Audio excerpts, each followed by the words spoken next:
I remember playing the Mario World on the Game Boy Advance when I was younger, and thinking this exact song was absolute banger. And to see it become a meme, I'm so proud of this song. And this is... the thing that always threw me about this song is that it's a throwback to Mario 2, am I wrong? Like Doki Doki Panic. Right? Like, it's that riff. I was always like, whoa, and especially now, in retrospect, it's like, why did they make reference to that? That's so weird, because there's not, like, Shy Guys in Mario World. There are Shy Guys in Mario World 2, fuck. Whatever. We're doing reviews. Every time I do this, there's a few people who are like, what the fuck is he doing? What is this? What am I looking at? Is he gonna play a video game? The answer is no. If you want to see a video game, turn back now. That being said, we will be discussing video games. This is my dumb spreadsheet of all the games I've streamed. Let's get Donkey Kong out of the way. Actually, you know, by out of the way, I just mean smaller. Those are the jingling keys for anybody who gets bored during this stream. So, I'm just gonna go through and talk about games, and I know it looked like I was gonna start on Half-Life, but I'm not. I'm gonna go to Rhythm Heaven. Teehee, fake out, it was Rhythm Heaven all along. Now, this is the only song that VOD viewers or live viewers will hear in the background. Otherwise, it's just gonna be silence and me talking. So, what I'm gonna do right now is I'm gonna copy and paste a link to the playlist of music I'm gonna be listening to on my headphones. I know this is a bit weird. I know some people have the setup, like Lark has the setup so that you can play music and not have it show up in the VOD. But, I don't know. This is gonna sound weird, but I kinda don't want to alienate the VOD viewers by, like, talking about the music that's playing. And I'm gonna be kinda, like, skipping around, and maybe I might play just the same song over and over and over again. But live viewers, I'm just gonna post the playlist right here. You can pick and choose your own background music, or you can, you know, choose from your own reserve. But that's the Grapefruits Jams playlist. It's just a lot of my favorite music. So, yeah. I know that's kind of a weird way to go about doing it. This series has been perhaps a series of unfortunate decisions on how exactly to do it. I think that's fine though. But oh, hold on, you guys can't hear that. I'm gonna mute it because it would run into copyright problems pretty hard, and I do want to just be able to listen to music on my own while I do this. It makes it a lot easier. Anyway, before we get on to actually reviewing games, there's also another issue today, which is Capcom has this countdown webpage up. I know it's not centered properly, but who knows what they're announcing, but it seems like they're about to announce something. So let's think popular Capcom franchises. You know, of course, there's Street Fighter, Mega Man, Resident Evil, Monster Hunter, right? Chat, help me out here, actually. Look, it's Okami, I don't know. That's View It Full Joe. Ace Attorney, true. But I think Street Fighter 6 would be kind of pog. Of course, Darkstalkers would be even more pog. Anything relating to fighting games would be amazing, I think. You know, what if they brought back fucking Rival Schools? Okay, picture this. Red Earth 2, alright? They'll never see it coming. No one will ever see it coming. So, yeah, Street Fighter 6 would be very cool. I've heard a lot of people saying, like, oh, it hasn't been long enough since the last DLC character of Street Fighter 5 came out. And from what I heard, Street Fighter 5 only became really good in, like, the last season of its DLC. They, like, finally whipped it into shape. They basically got a good JoJolian ending, you know? Where it's like, oh, it landed on its feet. Oh, shit. But apparently the last season of DLC for Street Fighter 5, like, wasn't originally going to happen, and then it was like they like announced it separately. Hold on, I'm adjusting my mic so it's like if it's NFTs, I'll jump off a fucking bridge on stream. Like, genuinely. No. I don't think Capcom are above it. I think they wouldn't do it. I think they wouldn't make it such a huge announcement, for sure. Like, this seems important. I don't know, this has sort of a grave-like texture. It could be Darkstalkers. But that goes in about exactly an hour and a half, actually. And I will timestamp it in the VOD if people want to just skip to that part. I think I'm going to put this VOD in two different playlists, the reviews and presentation reactions. That's kind of sloppy, but whatever. Okay. We'll cross that bridge when we get there, though. We're going to move on to actually reviewing. So I moved Beat City up. Beat City used to be like way at the bottom. I didn't want to put it with these other ones, but I figured whatever, just put it next to Rhythm Heaven. Who cares? This is the end of the Nintendo segment anyway. So these are some two fan games and a ripoff, basically. The first two are made by the same guy. Polyrhythm Mania and Remix Editor are both made by the same person, and they're amazing. They have really clean, like, user interfaces. They're basically, Polyrhythm Mania is based around one minigame from Rhythm Tengoku, and it just lets you make custom maps in it, basically. And I didn't really try the creator tools that much. I had to do it somewhat for my custom remix, but shit's clean. And they have, like, it's seriously, the UI is better designed than, like, Adobe Premiere that I use, like, every day. Both incredibly based. Clean, just everything looks clean and everything's really well done. I've had very few issues with it at all. Super professional, but nobody uses them. And I think this is going to be kind of a weird, like, meta complaint. But these two games really don't have a good sort of, like, congregation system for, like, the content. Like, they need a way to, like, actually amass it for people to, like, play custom levels, you know, and custom remixes. Because as it stands, you just kind of have to look for them on the internet, you know? Where it's like, you basically get spoiled on it, because you'll see, like, a video of the custom remix or whatever. And because some of them are playable, if they're just in the editor, that's a function of it. You can add button presses.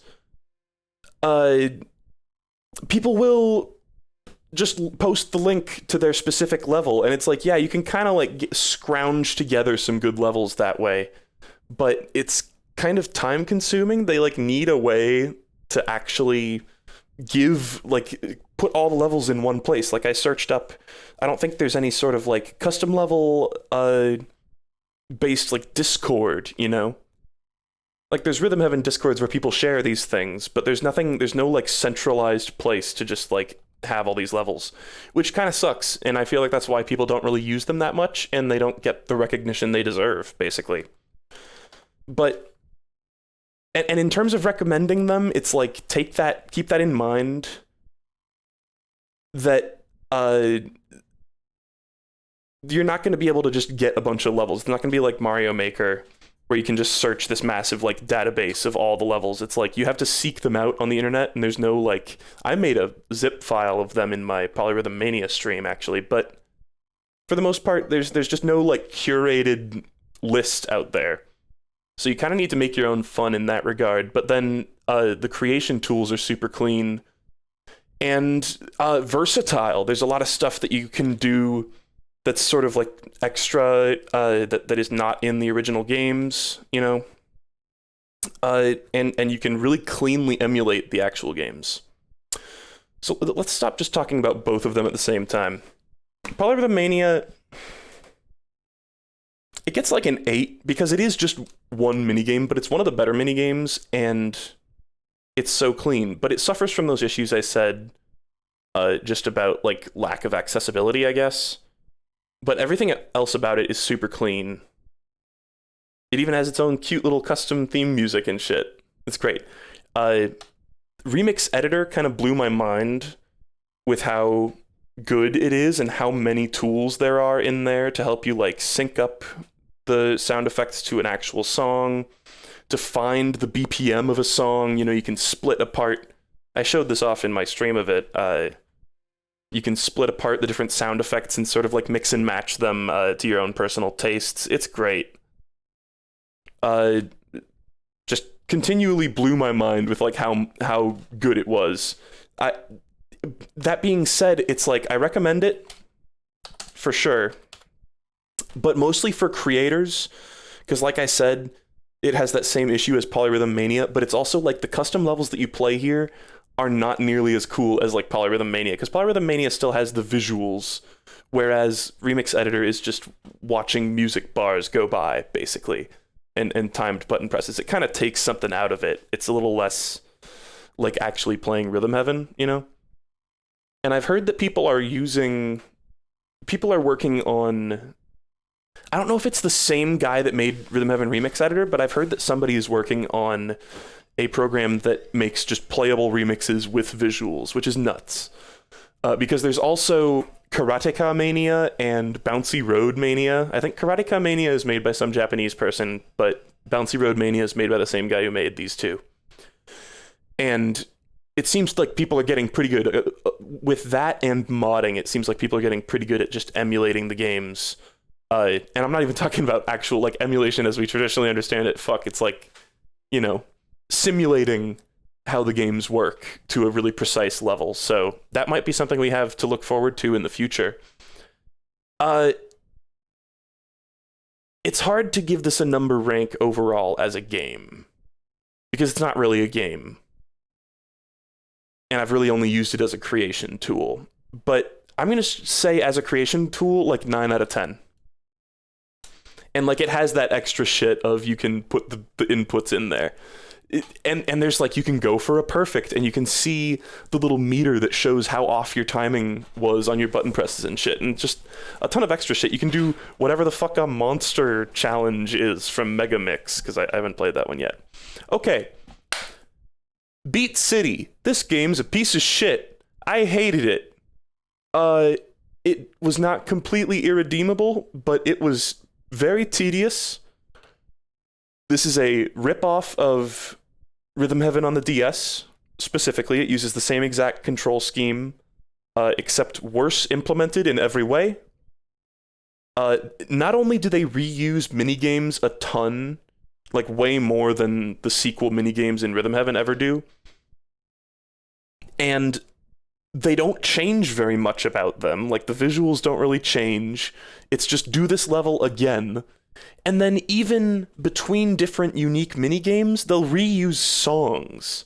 Like, how many times do we hear bum bum bum bum boom bum bum bum bum boom bum boom boom? Like, that one was in like half of the minigames. It was obnoxious. The art style is like, I guess, inoffensive, but it was pretty like bland. It was very Nitro-y, you know, where it was like pixel art, everything's squares, but it's also pixel art, but everything's also shaped like squares. And like, I don't know, the main character was this fucking like dumbass rip-off Aang looking motherfucker, and it had what I like to call a de blob plot, which is like the most vague, abstract concepts you could possibly do for a plot, where it's like, the evil non-sound witch invades and all the mimes are taking over the world and draining the color and life out of everything, and you need to bring the music back to the city and shit. Like De Blob, except, you know, De Blob, it's color instead of music. De Blob, they also had music. De Blob's a way better game than this. But also, interestingly enough, and I had De Blob on the brain, because this is by the developers of the mobile version of De Blob. That's like their claim to fame. This game's terrible. Don't play it. It's just worse than Rhythm Heaven in every way. It's got less personality. It's less cute. Less like creative ideas, and less ideas that work. It just feels, it doesn't feel nearly as satisfying. Like, so many Rhythm Heaven minigames just feel like pure serotonin to play, and Beat City is just like, It had some mildly creative minigames, but like the elephant one, the elephant ice cream dispenser one, but some of them were so miserable. Like, I hated the zoo. Oh, it was kind of a nightmare. I'm really glad I didn't commit to even beating the game, because I gave up at a certain point. I'd say it's not complete dreck, and it was slightly funny, is the thing. So I would give this maybe like a 2 or a 2.5. The fact that I remember the song speaks volumes. That's true, and I swear to God, I have not heard that song since I streamed that godforsaken game. I guess I edited it into Twitch scraps at a certain point, so maybe that's how it got drilled into my brain even more, but yeah. And lots of little touches that Rhythm Heaven does well, this game did not do. Like, it has one, you know how Rhythm Heaven DS has one screen is the touch screen, and that has the little, like, the little mouth thing that, like, follows your pen wherever you drag it, your stylus. And for me, a pen, because I was using a drawing tablet, it doesn't have any visual feedback on that screen. It's just got that shitty little whale with the headphones just sitting there. I don't think it even responds to you tapping it, and it's so lame. It's just little things like that. Everything's missing. It's like, it's proof that Rhythm Heaven is actually fucking awesome and is not just a good concept that's like a freebie that, you know, they could have just done anything. It's like, oh, they're actually really good at what they do.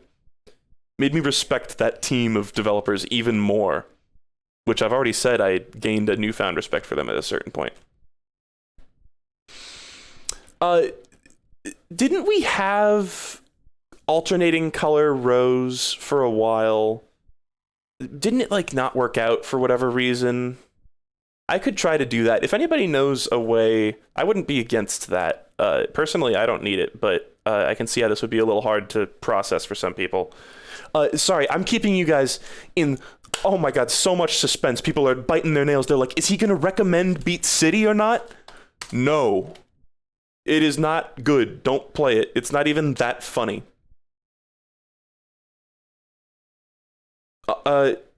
Off topic, but do you know where to get Poker Night 2? I don't think it's on Steam anymore.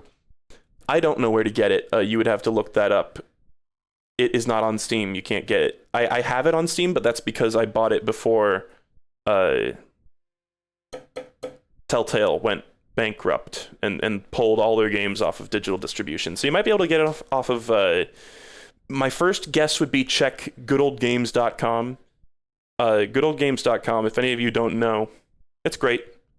It's good. And you can get old games on it. You can get normality on there, for instance. So I would say check there, maybe. I don't know.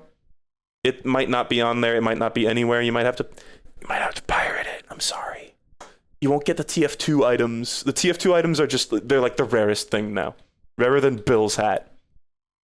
Okay, so Polyrhythm Mania, cool. A little limited because it's one minigame. Rhythm Heaven Remix Editor, fucking awesome. Both of them suffer from lack of curation. Beat City, Drek. Moving on. Half-Life. Ooh. Let's check the Capcom clock while I take a drink. Hold on. Give me just a second here. Copy.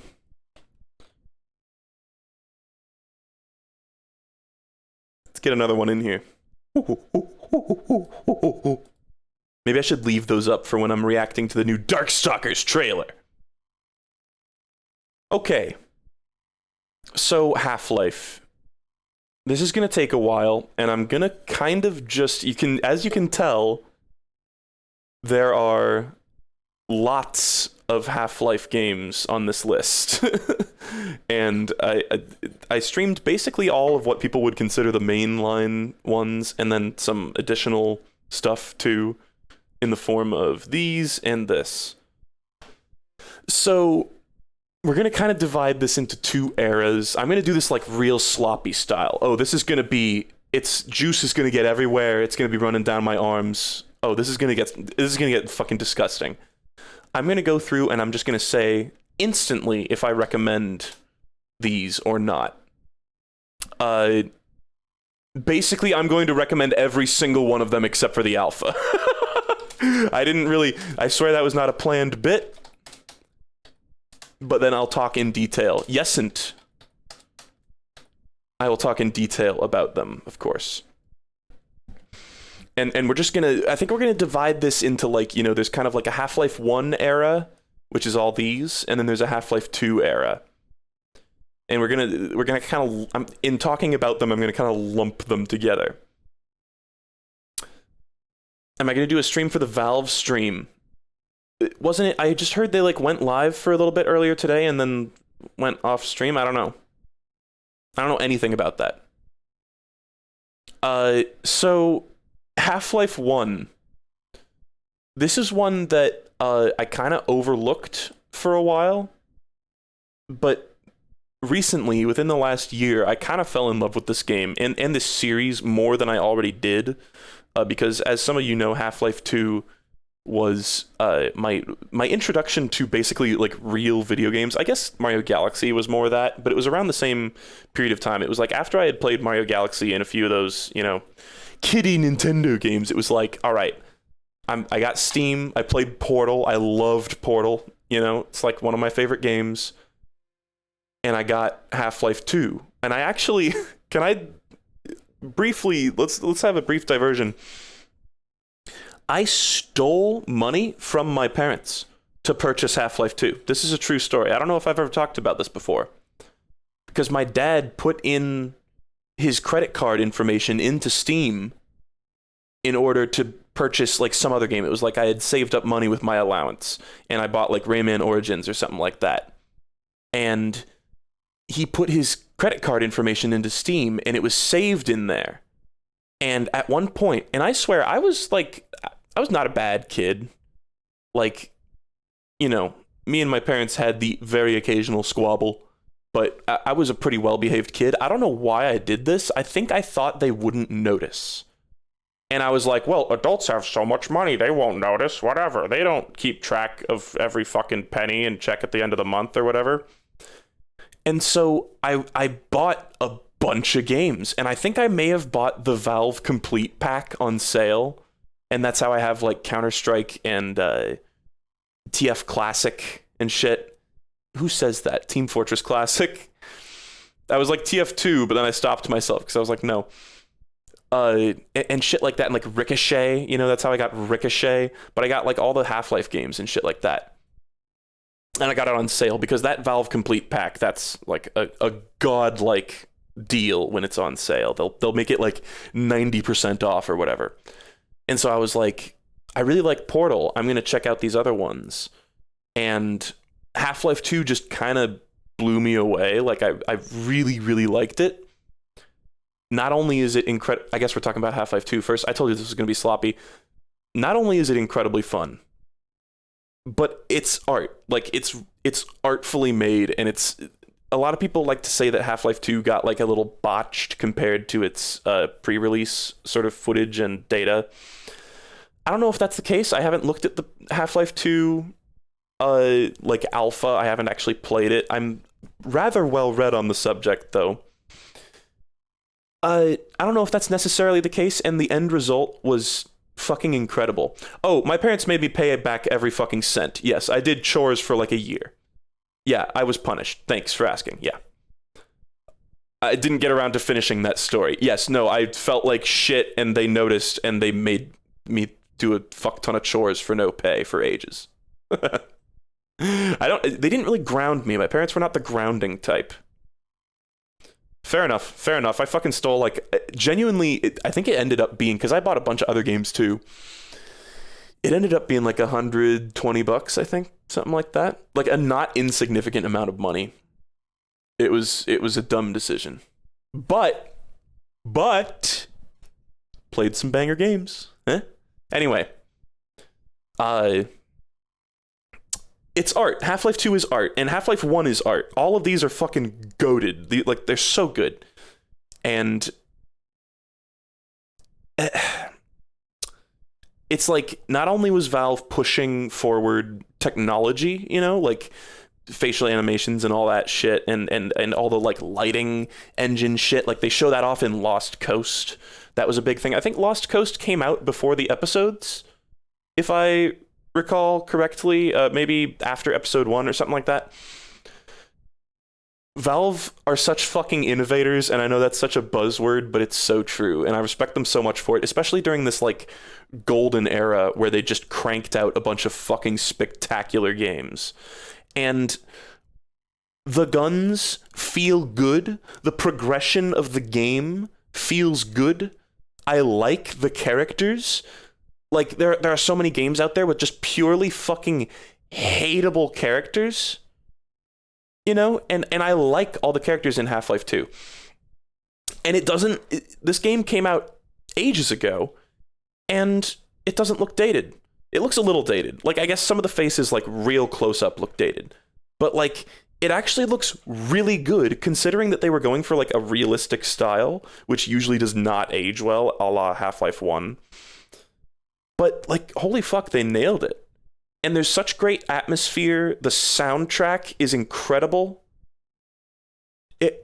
It's so good. And the gravity gun is such a genius idea.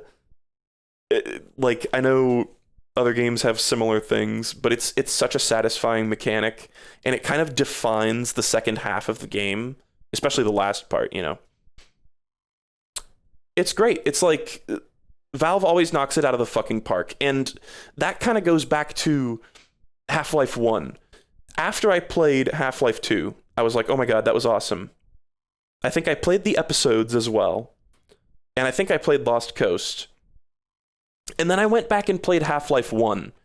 And I was like, this is cool, but it's really old and really hard. Like, everything is like, everything looks pretty chunky. And personally, I've never had a huge issue with graphics looking dated. Like, it's just a fact of life. It's like, what do you want them to do? Time travel into the future when they have better graphics capabilities? That's what they could do at the time. So I don't really personally care much about it, but I was kind of like, I guess there was a bit of a disconnect, because I remember going back and playing Half-Life 1 and blasting through it in like an entire day. I just spent one day. I remember very specifically sitting at my shitty little desk in my bedroom playing it on a laptop and getting sweaty and stinky. I was like, at the end of the day, I was like, damn, I am a foul gaming nerd. Like, I am a disgusting man. I need to take a fucking shower. But I did appreciate parts of Half-Life, the original, while I was playing it for the first time, but it was subsequent playthroughs that really nailed down, like, holy fuck, I love this game. Like, and it's weird. I've heard, a few people commented on the main channel video and shit where they're like, yeah, I played Half-Life 1, just didn't really grab me. I just don't get what's so special about it. And yeah, it took me a second. It took me a bit to really like get it. I think it was partially like when I first played it, I had no sense of context for like the gaming world, I had no idea like what games looked like at the time when Half-Life 1 came out, And there are things that are appreciable about Half-Life 1 without having any context. Like the opening sequence is fucking great, for instance. That's something that I think would wow just about anyone playing it, as long as they can get past the fact that the game looks like it was made out of Legos. It's like, more advanced Lego kits, I guess. Hold on.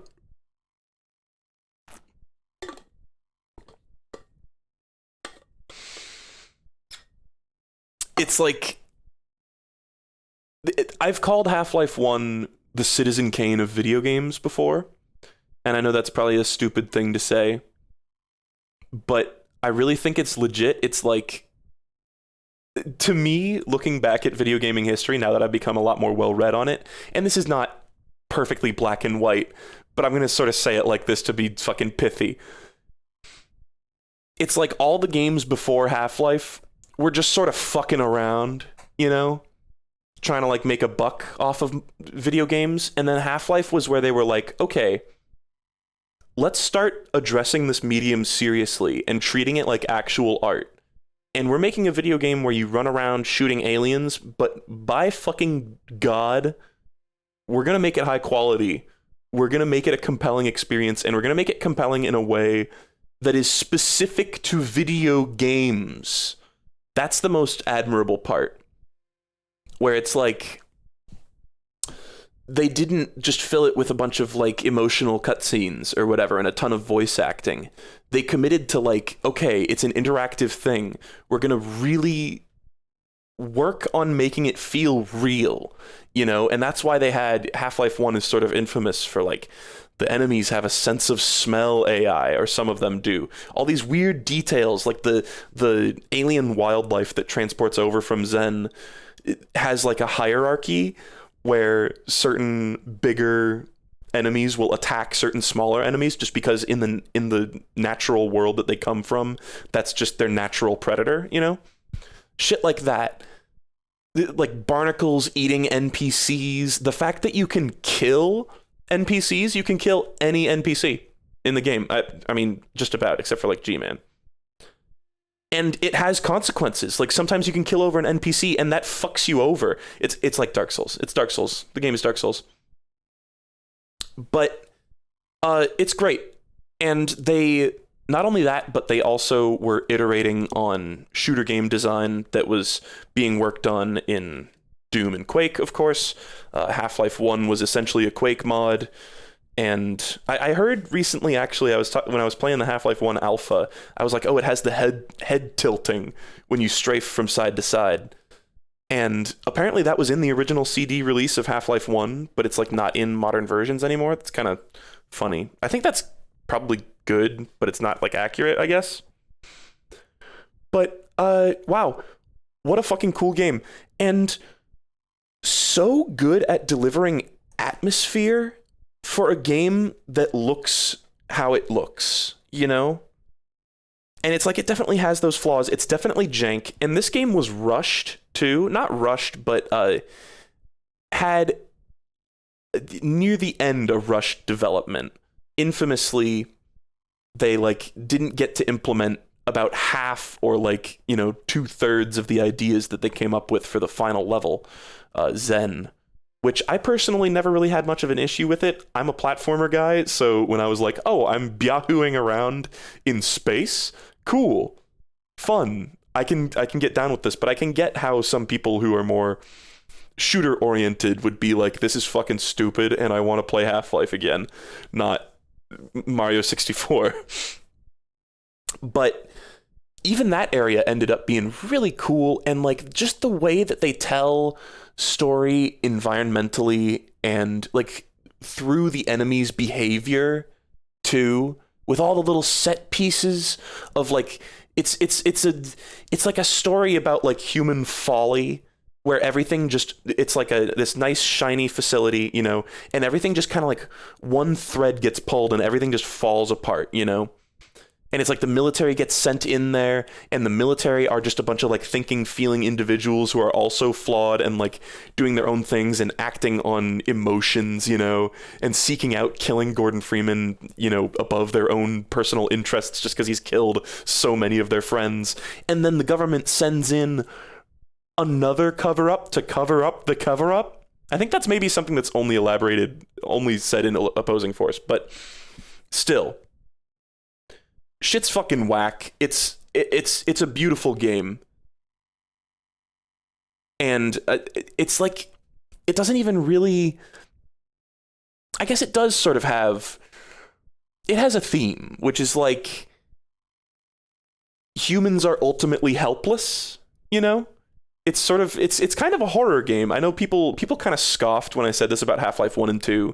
Is they have horror elements, you know, and even kind of existential horror, where it's like, even you, Gordon Freeman, a super-powered super soldier, basically, at this point, with a mech suit of armor, are kind of powerless. You're still kind of a powerless pawn in the grand scheme of things. Portal kind of has a similar theme, honestly.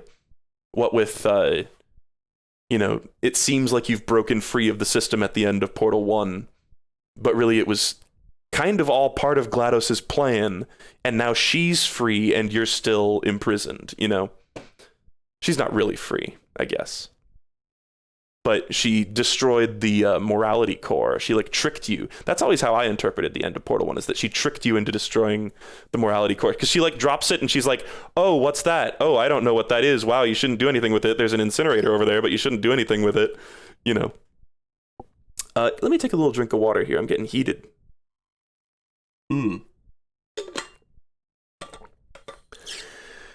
It's also very difficult, both in my playthrough on stream and in my original playthrough. I remember getting quite frustrated at certain parts. This is one of the most rewarding replay games I've ever played in my life. And Opposing Force, I remember getting incredibly salty during the second stream of that. It just felt miserable, you know, for so many parts, just because it was kind of brutal. But going back through them a second time, knowing, it's like once you've solved every sort of combat encounter, because the combat encounters are cleverly designed and really cool for the most part. There's some dumb parts in like Opposing Force and shit. They're well designed and compelling, and it's like once you've solved them once, it's like doing them a second time is so much easier. It's like replaying Dark Souls. I'm going to bring up Dark Souls again, where you just feel like a god going through it a second time, and knowing all the little secrets, you know, all the little hidden nooks and crannies, the Doom and Quake style secret goodies and shit. It's so good. Very immersive. Very fun. Very poggers. All that said and done, I think Half-Life 1 is a 9 for me, like a solid 9. And it feels weird. It always feels weird. Please don't think about these numbers compared to other games, because it's like, it feels weird saying, I kind of feel like, but now I'm looking at, see, as I say that, I'm like, Psychonauts is a 9.5. It's got to be on the same level as Half-Life. Like, that's got to be a 9.5 too. And like, I gave the Rhythm Heaven remix editor that, but Half-Life 1 does have flaws. It's got some jank shit. It's got a ton of cut content, and it's got a lot of sort of broken or unused or weird esoteric game mechanics. The grenades fucking suck. The grenades are fucking terrible. I hate them. And in Half-Life 2, they kind of have their own jank to them, but at least they have mass. In Half-Life 1, the grenades just feel like lobbing a tiny balloon half full of air. You know? And it's like, bruh, Like, what is this nonsense? And there's a couple chapters that are a little poopy. On a Rail can be really disorienting and annoying when you're when on that first playthrough, which I should say, the first playthrough is the one that fucking counts, you know? And maybe part of the reason I'm marking it down a little bit is because in the end, all said and done, maybe it's my own biases or whatever, but it did kind of fail to grab me the first time through. Like, I thought there were parts of it I liked when I went through it the first time, but it didn't grab me nearly as much as Half-Life 2. It was kind of like the difficulty distracts you from the game sometimes. Anybody else get what I'm saying with that? Like, it distracted me from how good the game was, just how hard it was, you know? And like the friendly AI routing, that shit sucks. There are some parts where they tried to like show off that they have like good pathing for the AI, but then sometimes the pathing for the AI will just fuck up. This was something that got really obnoxious in Opposing Force with the friendly soldiers. Whatever. Let's talk about Uplink really briefly. Uplink is a demo for Half-Life 1. It is a single isolated level that was cut from development of Half-Life 1. It wasn't like they finished the level and then just chopped it out and shipped it as a demo. It's like it reached like they like designed it like the ideation phase, but then I think it was like they had a little bit of time, or they had like a separate team or something. I don't know. I don't really remember, because I remember that doesn't line up with the idea that the end of Half-Life 1's development was like a little bit rushed and hurried. That they had like, oh, we got some extra time, just throw together this like unique demo. But unique demos are fucking based, like really cool, and it can be a really neat way to get someone interested in a game without spoiling any part of it, which is amazing. I think it's really effective. There's also a mod that's worth talking about that inserts this level back into Half-Life 1.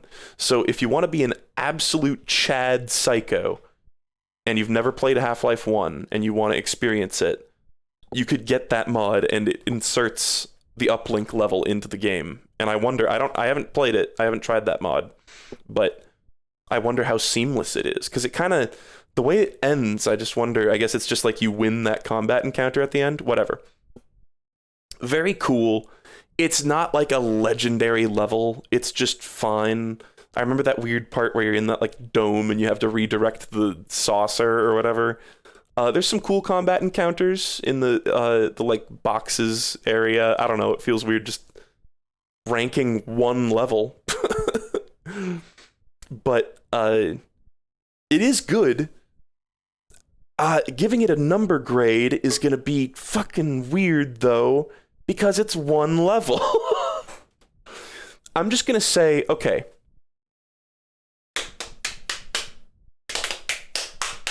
I really don't know what to do here.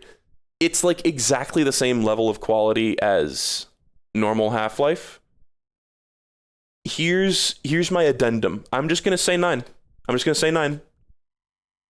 And the addendum is, if you use that mod that inserts it into the main game, then it just gets the same rating because it's part of the main game. As a demo, it's also cool. I'm not trying to say, this is why I hate the numbers, I should never have done the numbers, because it's not like, you know, oh, you can play Half-Life Uplink and it's exactly as good of a game as all of Half-Life 1. That's a little weird, you know? So, you know what I mean. It's good. It's the exact same. It's exactly the same. Whatever. That's so jank too, because I haven't actually played the mod that inserts it in. I'm just assuming it's fine. I don't know. The level is good. It's a good, whatever. It's weird though, because they kind of give you like, in demos, they tend to give you a little arc, you know, where it's like you get starter weapon, you get mid-game weapon, you get late-game weapon, you know, whatever. They probably found a way. Life finds a way. Half-Life Uplink is as good as Shovel Knight.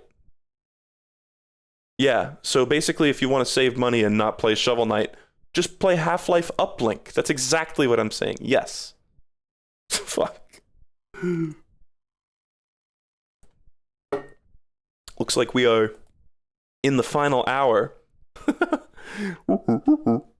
Donkey Kong. It's fine to say each rating is in a vacuum. I guess, yeah. Anywho, Half-Life Opposing Force. This game fucking blows, dude. It was terrible. Seriously, no.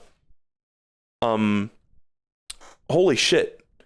So I never played when I was younger. I never played Half-Life Opposing Force or Blue Shift, but I played them on stream for the first time for you guys. That was when I streamed them was the first time I had ever touched them.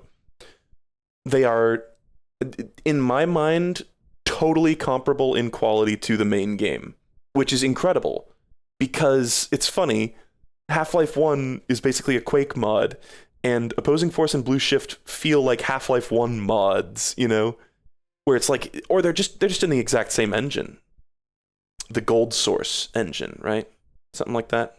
I think that's what it's called. And these are like perfect companion pieces. I can't think of anything else in all of gaming that is like these. It's like they're side stories to Half-Life 1. I'm sure there's probably other shit that I'm just not aware of or I'm not remembering that's like this, but it feels very unique, and it kind of blew me away how cool the premise was. And I remember hearing about the premises of these ages ago and thinking, oh, that sounds dumb. It's probably just super dumbed down, and it's not even made by the same developers. Yeah, this is probably shit. But Opposing Force is a game where you play as one of the enemy soldiers from Half-Life 1, and Blue Shift is a game where you play as Barney Calhoun, who is ostensibly, I think, it's assumed that he's the same Barney we meet in Half-Life 2, although it's not actually confirmed outright. I consider Opposing Force and Blue Shift canon, and I think there's no reason not to. There is no good reason not to. Considering them canon is fun, and it works, I think. So you play as like a basic police schmo in Blue Shift. Which they both sounded like kind of lame concepts, but holy shit, they're done so well.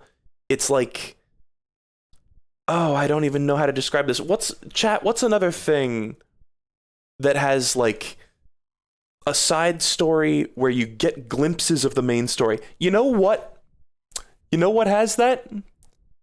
Motherfucking Lion King 1.5. That's right, folks. These games are almost as good as Lion King 1.5.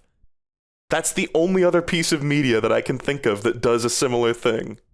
Back to the Future 2 and 3, probably a better example.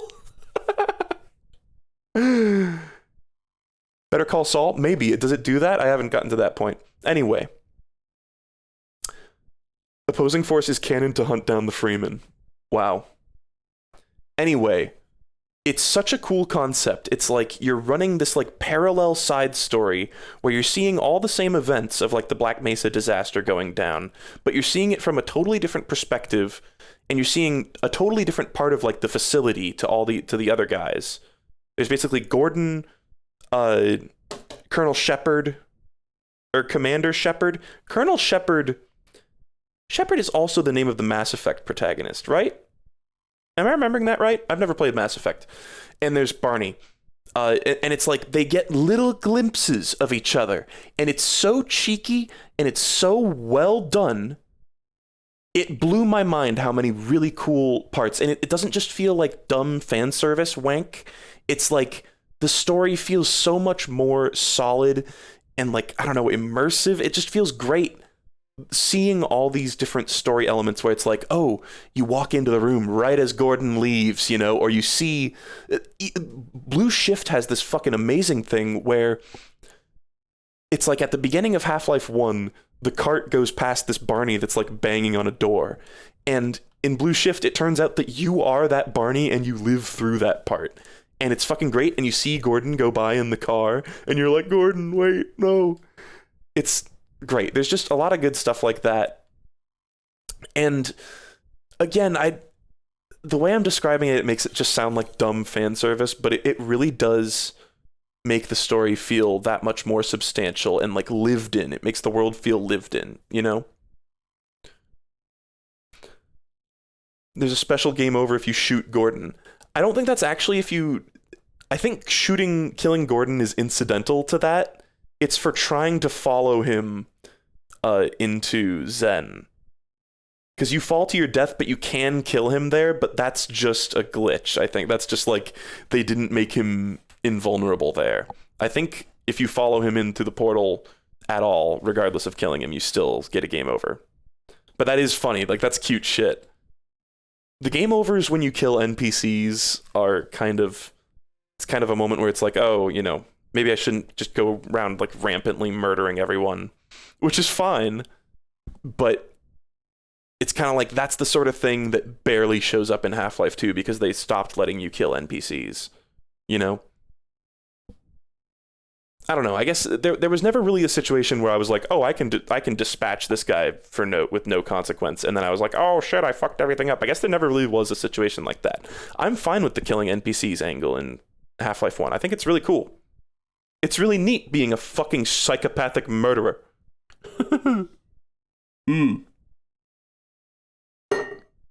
Shovel Knight DLCs. Shovel Knight DLCs, that's another perfect example. And Shovel Knight DLCs did it in a really cool way too. Although these, I think, are a little bit cooler, in my opinion. Anywho, I have them ordered like Opposing Force and Blue Shift, but really, let me be super clear with this. If you're going to play these, play Half-Life 1, then play Blue Shift, then play Opposing Force. That is the optimal way to do it. Blue Shift will feel a little underwhelming as an ending if you have it be your final one, even though it was released after Opposing Force. By the way, these are developed by Gearbox. Opposing Force and Blue Shift are both developed by Gearbox, which is fucking nuts. This was like one of their first major releases, I think. Does anybody know if they did anything big before that? This was like their big claim to fame at the time. They were basically just Valve fanboys, right? But, oh, hold on. Excuse me. I had to burp like a fucking asshole, and now I'm going to take a drink of water.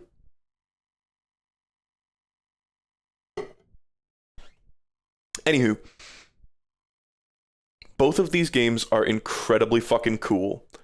Blue Shift is about half as long as Opposing Force, though, and the second part or like the last third of Blue Shift, to anybody who's played the game, the Dr. Rosenberg Chronicles are kind of a shitty ending. It's not terrible, and I like it, but it's definitely a drop in quality from the rest of these games, I think. So keep that in mind, that it's got a bit of a poopy ending. Just like a slightly unsatisfying like final encounter. But I think the actual game itself is great. Each Half-Life installment, I've had some moment where I'm like, where the fuck do I go? What the fuck do I do? I'm fucking lost, you know? And it's like, pretty often, most of the time, you do know where to go.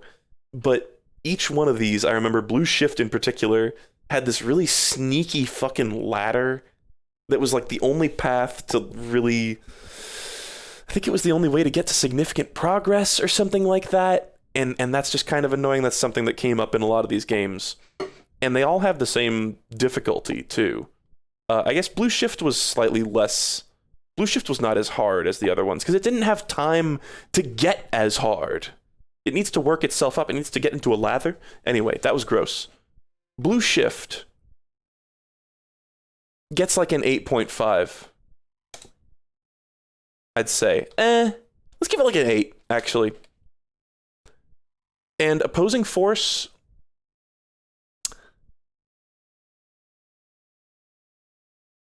fuck me, I might actually just give this the exact same score. I think this is a 9.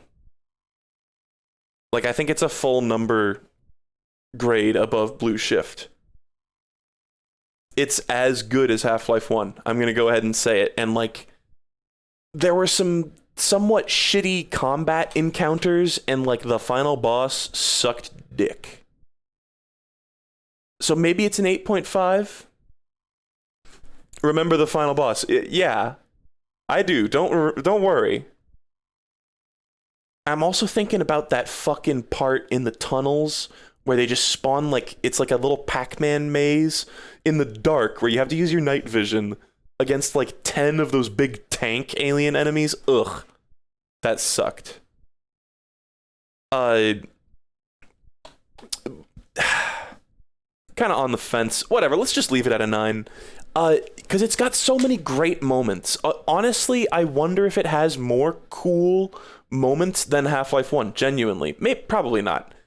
But there's just a lot of great parts that really stick out in my mind. Like seeing the guy give the order to stop following Freeman or to stop trying to attack Freeman. Seeing him actually give that live when you heard it recorded in Half-Life 1, that was so cool. And like when it's like, oh, we're getting on the getaway helicopter, you know, we're gonna get the fuck out of here before this shit totally goes down. And then it's like you see the helicopter taking off and you can run down that hallway, but the door just slowly shuts down just barely too fast for you and you can't get there. And the music starts playing, dun, dun, dun, dun, dun, dun, dun, dun, dun, and you're like, oh, fuck, here we go again, you know? It's such a great... There's just a lot of great moments like that. Lots of great... Like, I remember in Opposing Force, they had a bunch of new... Not only were there a bunch of new weapons, and there were also a bunch of new alien types. And introducing the new aliens was done really, really well. And really sort of... I don't know, it was like they teased them a little bit, and they show them here and there, and then it's like they show them more and more. It was just well done. That's another thing to consider between the two, is that Blue Shift, I think, has no unique enemies, or maybe like one or something, and the weapons are almost identical or completely identical. It's like in Blue Shift you get like half of the toolkit of Half-Life 1, basically, which I don't see as a huge flaw, but it is something to consider. The final boss of Half-Life 1 also kind of sucked. I think it's a little better, but it does also kind of suck, yes. What I've heard is that the Gold Source engine is just not good for creating boss fights, just straight up. I don't know, I'm not a programmer, so I can't can't confirm or deny this, but whatever. It's not a huge deal because the bosses, I guess the Nihilanthe is kind of fucking hard, and like the two bosses in Half-Life 1 are pretty hard. But the final boss of Opposing Force was at the very least easy. It was like they had the good grace to put an infinite healing pool in the other room, so it's just a fucking cakewalk. You know?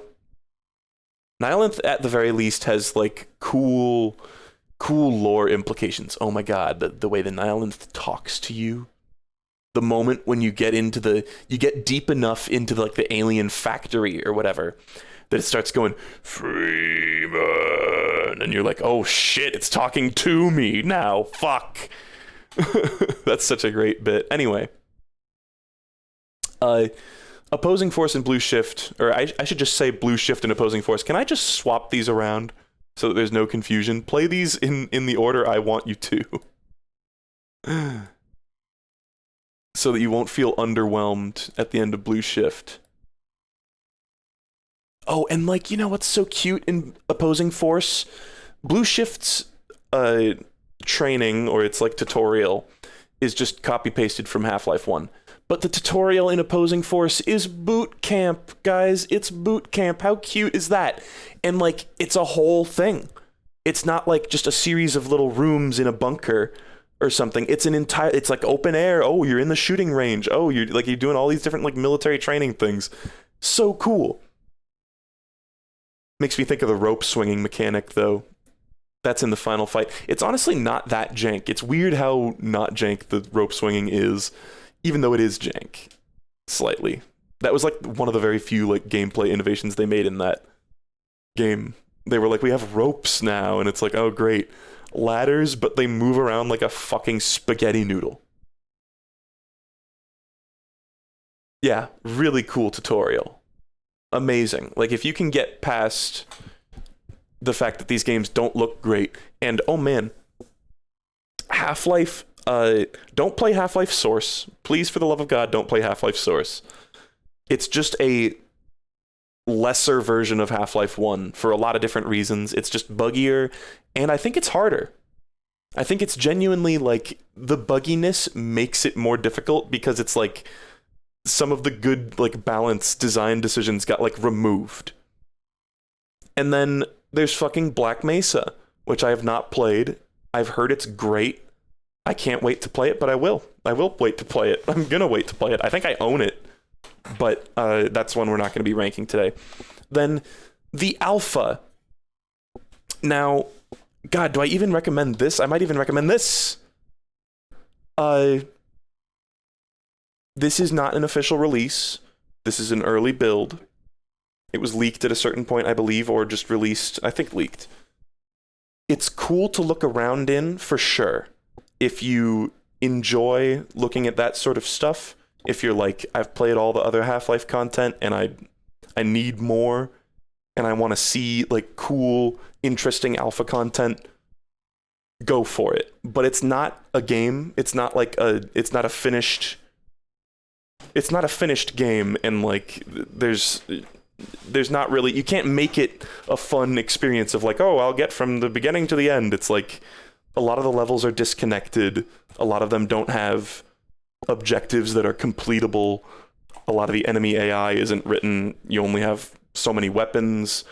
When you press a button, your guy goes, "Hoo!" and shit like that. It's weird. It's quirky. It's interesting. Fascinating, even. And going into that one demo test room that they like made for a press release, fascinating. And it's like cool to see the kind of technology that they were like showing off at the time, where they're like dynamic lighting effects. The sound changes when you walk into a room. That's another thing. That's one of the like tech things that they were really, I think, ahead of the times on in Half-Life 1. And I've heard something about how like it's like the sound design of Half-Life 1 can't be replicated on modern computers or something like that properly. It's like you can't, it's like it used to be even better than it is now. And it's like still, even now, looking back at it, it's like, it's interesting how they managed to do this shit way back in the day when they were making this. Anywho, the alpha, this, I mean, just fucking, what number do I fucking give this? Yeah, the head crabs have a big butt, which is amazing. But some of the levels are just like labyrinthine and literally don't have a completable objective, and like you kind of need to skip around using the console commands and shit to like see the content. You need to like look up an online guide maybe to see how you can get to certain levels and shit like that. I'm sure I didn't like see all of the game too. I don't know, like a 5. Just in terms of like how fun it is to actually look around. It's like, it's interesting, it's neat stuff, but a lot of it is just kind of like, okay, this is just mildly crappier Half-Life. But it is really interesting. Every once in a while you'll see something where you're like, holy shit, this one little like hallway encounter just got completely copy pasted into the final game of Half-Life. You know, that shit's mind-blowing. I need water. I've been talking a lot. I think we're probably just going to end the stream when the Capcom countdown ends and we see, it's probably just going to be Resident Evil or something. What are some other Capcom properties, guys? What else could it be? I feel like I'm missing one other big Capcom thing. We said Ace Attorney, Street Fighter, fucking Resident Evil, Okami, Monster Hunter. It's not going to be Okami. I think if it is Okami, then cool. But it's not going to be Okami. Dead Rising. That's true. Devil May Cry. Yeah, Mega Man. I think we mentioned that. If it's Mega Man, that's going to fucking suck. I feel like... Why does it feel like it's not Mega Man? MVC would be fucking sick. Like, a return to form. You know? After Infinite. Like, I don't know. I would be really happy if Street Fighter 6... took a lot of cues from Guilty Gear Strive's visuals. I don't want another 3D modeled Street Fighter game, or one that looks like Street Fighter 5. I don't know. isn't it crazy how it feels like Street Fighter V has aged more than Half-Life 2? How fucked is that? Anyway. People are saying, let's go. We're just speculating. There's not actually a new Marvel vs. Capcom. Settle down. Settle down. It feels like a fighting game announcement. I might agree with that, chat member. The like epicness of it. It's like, I don't know. I feel like Resident Evil, and this is not meant to be a slight against the series at all. I have no opinion of Resident Evil. I've never played the games. It feels like it's slightly more of like a normie series, where it's like a lot of people are not going to be like up late waiting for the reveal, you know? Whereas it's like fighting game players, I don't know. This does feel slightly more like I don't know words, man. I don't know words. I agree with that chat member though. It does feel fighting gamey, but it could be Resident Evil. I don't know. But you know what's kind of bothering me? This line. That's been there the whole time. It's not indicating that it's like at 8:15 or whatever. That line's just there. It's just there. Bothers me. Give me a moment.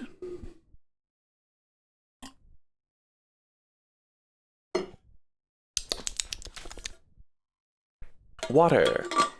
Okay, we're barely gonna get through the Half-Life series before this fucking announcement happens. I guess I already basically... Actually, the remaining ones are pretty easy to do, because I've already talked about Half-Life 2 quite a bit. If you reload the page, the line moves. Oh. Hold on. Oh. Countdown. Oh, would you look at that? But what does that...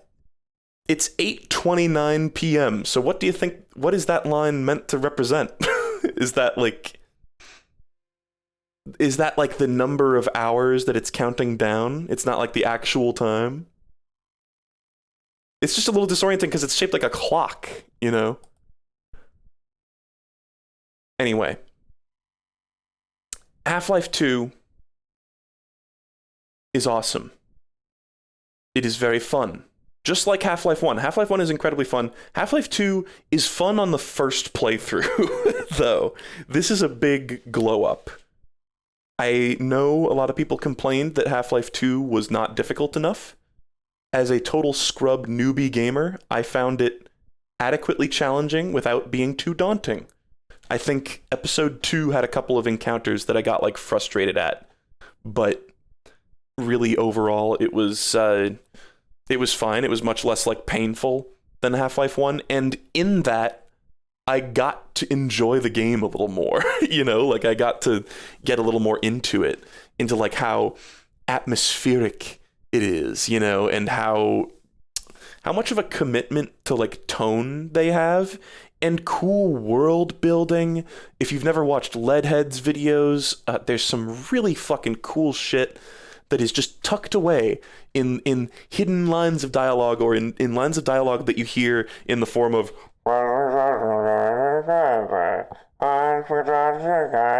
you know, and it's like, I don't know what they're fucking saying, but all these lines, these random incidental lines of like, you know, the Combine talking over the megaphones, have meaning and world building, which is really cool. Really, really, really cool. And maybe it's kind of a flaw. I personally think it's a little bit of a flaw that so many of those lines are obscured by like voice filters like that, because I just simply... like the Combine talking, where it goes like... It's like they were a little too filtered. Because in Half-Life 1... there was a filter over the enemy soldiers, like what they say, but I feel like it was more legible or more audible. I mean, you know, legible sound. I don't know. Maybe that's a slight flaw of it, but super good. Valve makes fucking art. It's a long game, but it doesn't feel bloated. It never feels padded. It's quick. You're moving from environment to environment. I guess like the boat and car section kind of go on for too long. Like I feel like they were trying to do a whole thing where it's like, okay, it's a vehicle section where like this vehicle is your life, you know, and you need to like sort of preserve it and keep it through here. And those are fun. The vehicles are cool. Water Hazard maybe goes on a tad too long, you know, but still incredibly fun. I enjoy replaying it, even though, yeah, it is a bit of a cakewalk going through it after a few times. There's just so many cool encounters too, like that part where you're on the underside of the bridge and there's just like the like occasional barnacle and shit, and you can feel the wind whistling, and like there's that cool music that plays. So awesome. So fucking awesome. And just everything looks great. I remember I said this in the speed run, but when I walked out into like the plaza, or when I booted up the game for the first time when I was younger, I was like, wow, it just looks like real life. Like it doesn't look, how does it not look fake? This is a video game. Video games are supposed to look super fake, but this just looks real. You know? Just nuts. Did you know the boat section took almost 3 years to make? That's nuts. I don't know what, like the whole team was working on it for 3 years? That's fucked if true. I've never heard about that particular tidbit. But it just looks great, and I've said it before, they have a great sense of room. I know that probably doesn't mean anything, but like the way they design spaces, it actually feels like a lived-in real world, like going through all those old dilapidated homes on the coastal section and shit like that. Oh, and like the zombies, Ravenholm. All the cool atmosphere and like spooky moments with zombies and like head crab canisters. I love the crazy dystopian world that the world of Half-Life has turned into. I kind of like that we don't go back to Black Mesa in the game. It's like a whole new thing. In like, you know, of course this was the first one that I played in the series, but in retrospect it's cool that they didn't just like wallow in the original one. They were like, okay, this is a whole new thing. The Combine are here, which are not the same aliens as the ones in the first game, by the way. It's a little confusing, that particular aspect of it, actually. Let me take a little drink. But the game's great. Human beings are pathetic and make mistakes. We can achieve great things, but in the end, we are pawns. We are dust in the eye of the universe, you know? It's just great. Just fucking great. 9.5 out of 10. Especially for main game Half-Life 2. Then episode 1... Oh, and like the final part where the gravity gun gets powered up and you can just fucking like click on dudes to zoop them up and it instantly kills them. That's great. That's like almost schlock by that point. I feel like it doesn't... I feel like it's not schlock though. It's just good. Anyway. Episodes 1 and 2, these are basically just more Half-Life 2. All the things that I love about the previous ones, I love about these. They have their own flavors. I feel like in these, they tried to build up the relationship between Gordon and Alex a lot more, which is why they kind of like spend a lot of time together. And there's a lot of sections where Alex is helping you in some way, like she's sitting there shooting her pistol, or she's sniping from afar, or whatever. That was a particular angle they went on, and that shit was pretty cool. I think it was well done. Even like the sniper section was really cool. It's like every time they try a new gimmick or idea, because it's kind of like Leadhead said, they're going from series of gimmicks, just going from gimmick to gimmick. Oh, here's the big magnet thing, you know, etc. And it's like the gimmicks work though, and they're good, and they're well designed and well thought out and fun. It's just simply good. I really don't have much to say about these that I don't have to say about the other one. Episode 1 is a little anemic and kind of like short, and when it ends, like that final encounter is not great. That's a tradition of Half-Life games though. Half-Life 2 has a good final encounter, but episode 1, that thing where you're like ferrying rebels to the train back and forth across the same area, that also feels like an ambitious game design decision where they're like, okay, we're going to have a part. The climax is you go back and forth in the same area a bunch of times and it like changes every time. And like parts of the building collapse or whatever, and you need to like figure out a new way to get around them. It's neat in concept, but in practice, it's just like, bruh, it's just not very fun. And so that combined with the fact that it's like length doesn't really matter with games, though. It's just narratively, it doesn't feel like a full episode, I guess, compared to episode 2. Episode 2 feels a lot more substantial, whereas episode 1 just kind of feels like an addendum to the end of Half-Life 2, where it's like, okay, here's what happened directly after a massive explosion fucking happened in this tower, I guess spoilers. Anyway, episode 1, I'm going to give it like a 9 because it's got those couple things I talked about.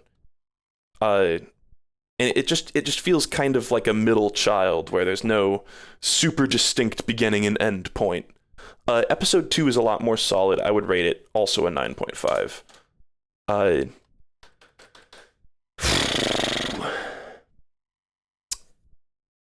What is the 0.5 though? What is the 0.5 with these? Like, why am I not giving these a fucking perfect 10? I'm really struggling to think. Chat, what's something bad about Half-Life 2? And about like episode 2?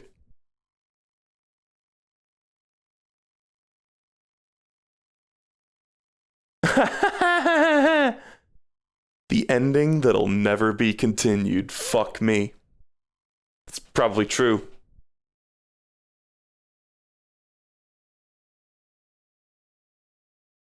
Rhythm Heaven Fever got a 9.5. Fuck you. Don't make me think about that. You're not helping. Oh, no crossover characters. No, the boat section, there's just a couple parts that feel a little flabby and weird, I guess. The shotgun kind of sucks. Now, here's a thought. You kind of suck. Have you ever thought about that? What if Ryu was in Half-Life 2? Yeah, the vehicle sections kind of drag on. Let's call it that. Because in episode 2, they make you fuck around with the car a lot, too. But the vehicles are good, but it gets a little samey. And, like, the last encounter in episode 2 is also kind of weird. It's like a vehicle section final encounter. That shit's weird. I'm just going to put it down to they don't feel like a perfect 10. I'm just going to say that. Maybe I can't voice exactly what it is that doesn't make them a perfect 10, but they're not. They're not. Anyway. Lost Coast, final Half-Life thing. Treat this like Uplink, basically. Exact same kind of thing. I'm going to go ahead and give... It's a lot shorter than Uplink, is the thing. It's an interesting tech demo, but this game takes like 15 fucking minutes to play. It's kind of shocking how short it is. And it is a cut segment from Half-Life 2, from the coastal segment.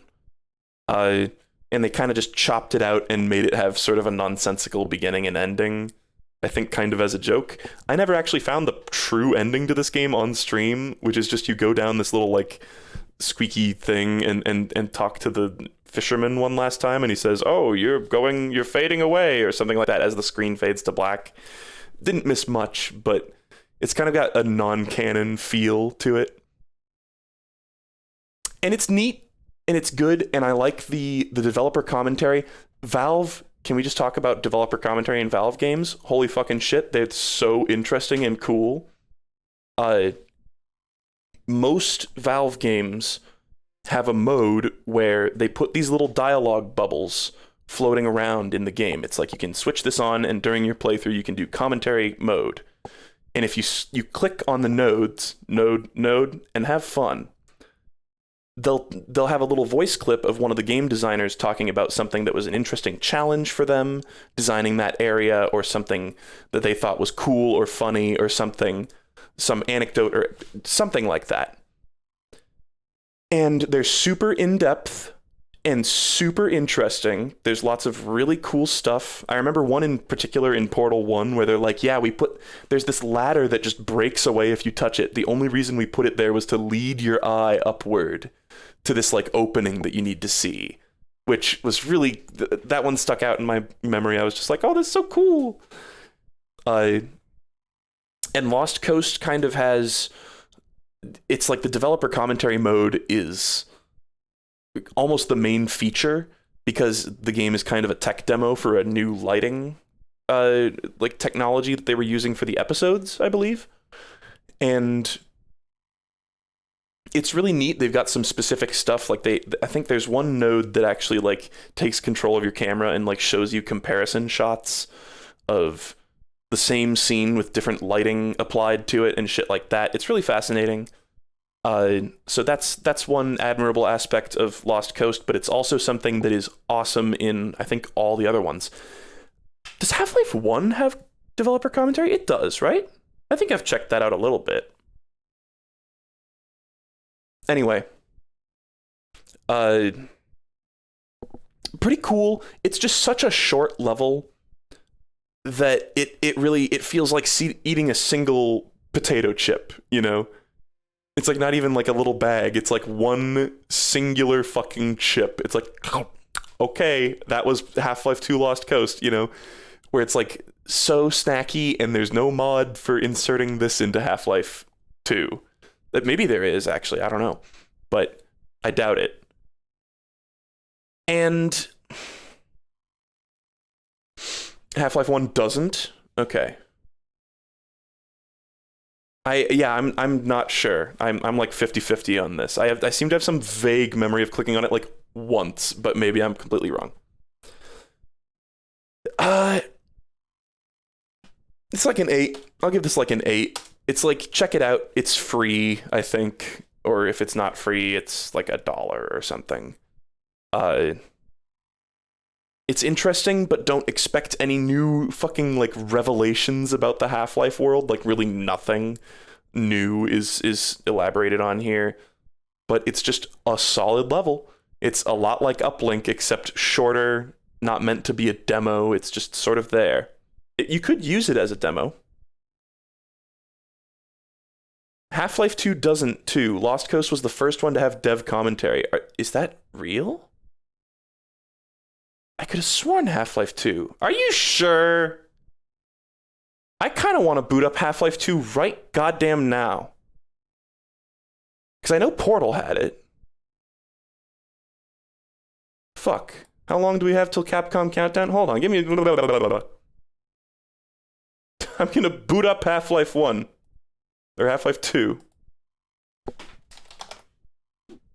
Update queued. They're updating this piece of shit? I don't want to update. Okay, whatever. It's fine. We're going to figure this out. I don't trust you guys because I swear it's in Half-Life 2. But maybe it isn't. Maybe was that like Source or something? Did it get updated to have developer commentary or something? I might just be practically insane. Hold on. Sorry, guys. Half-Life 2 is patching right now. I'm taking a little batch. Give me a minute. You guys can wait. I'm going to play Half-Life 2. Okay, come on, Steam. Are you kidding me? Should I just talk about De Blob while we're waiting? De Blob's awesome. It's a little rough around the edges. I've never played the sequel. Hold on. So, it's a little jank, but at the same time, it's so admirable the ways, like the things they aspired to, and maybe they didn't really reach everything. Kind of like Half-Life. Maybe they didn't reach every single goal of like every esoteric weird. Now I'm just talking about Half-Life again. the game doesn't control perfectly well. The wall jumps feel weird and slidey. The controls are just ever so slightly wonky. Maybe they could have made the combat a little more fucking varietous, but just the basic premise of covering yourself in paint and painting a bunch of buildings is very satisfying and well done. There's a few things that are weird about it, though, like the fact that every level has a 30-minute time limit. What the fuck is up with that? I don't know if maybe it was different for different levels. Every level has a time limit, and if you fail the time limit, you just have to start all over again. I don't think that's a terribly... I don't know, like, technically Pikmin 1 does a similar thing, but I think Pikmin 1 does that a lot better, because that's like a time limit of, like, the entire game. But was that necessary? Why was that needed?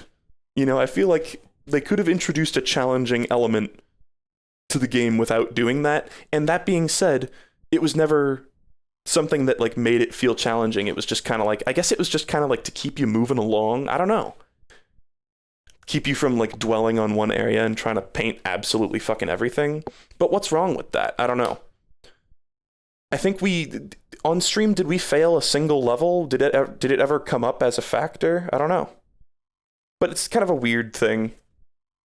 And I have heard that Deblob 2 gets rid of the time limit or fixes this or addresses it somewhat. But again, the base thing that is actually there is really cool. To those of you who don't know, there's a really cool feature of this game where, depending on what color you are, whenever you paint a new thing, it will layer in a solo instrument to the background music. And the background music is incredibly fucking good and funky. Same composer as Zapper One Wicked Cricket, lest we forget, which also has a funky soundtrack.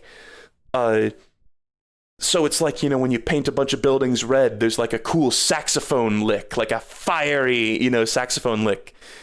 And like blue is like, you know, like a bass guitar or something like that. And it's so cool. And then you get the power up that makes you turn rainbow, and it's like everybody's doing a solo, you know? It's so cool. Really, really well done. And it just feels amazing. And I like the progression, the way that it's like when you start out a level, everything's pure white, including you, and you need to find paint. And there's like very subtle background music, but as you paint more and more, it's like da da da da da da, and it like the music gets like better and better. It's super cool. I really like that progression, and I kind of, it's got a Sonic-esque quality where if you get killed, then your momentum gets halted, and like the music kind of calms back down again, and you need to like build your hype back up. It's a neat mechanic, and I think it's basically well done. I can't wait to play the sequel, because the sequel probably improves on all of these things that I'm complaining about. I've been thinking about playing the sequel recently. I don't know if I will, but we'll see.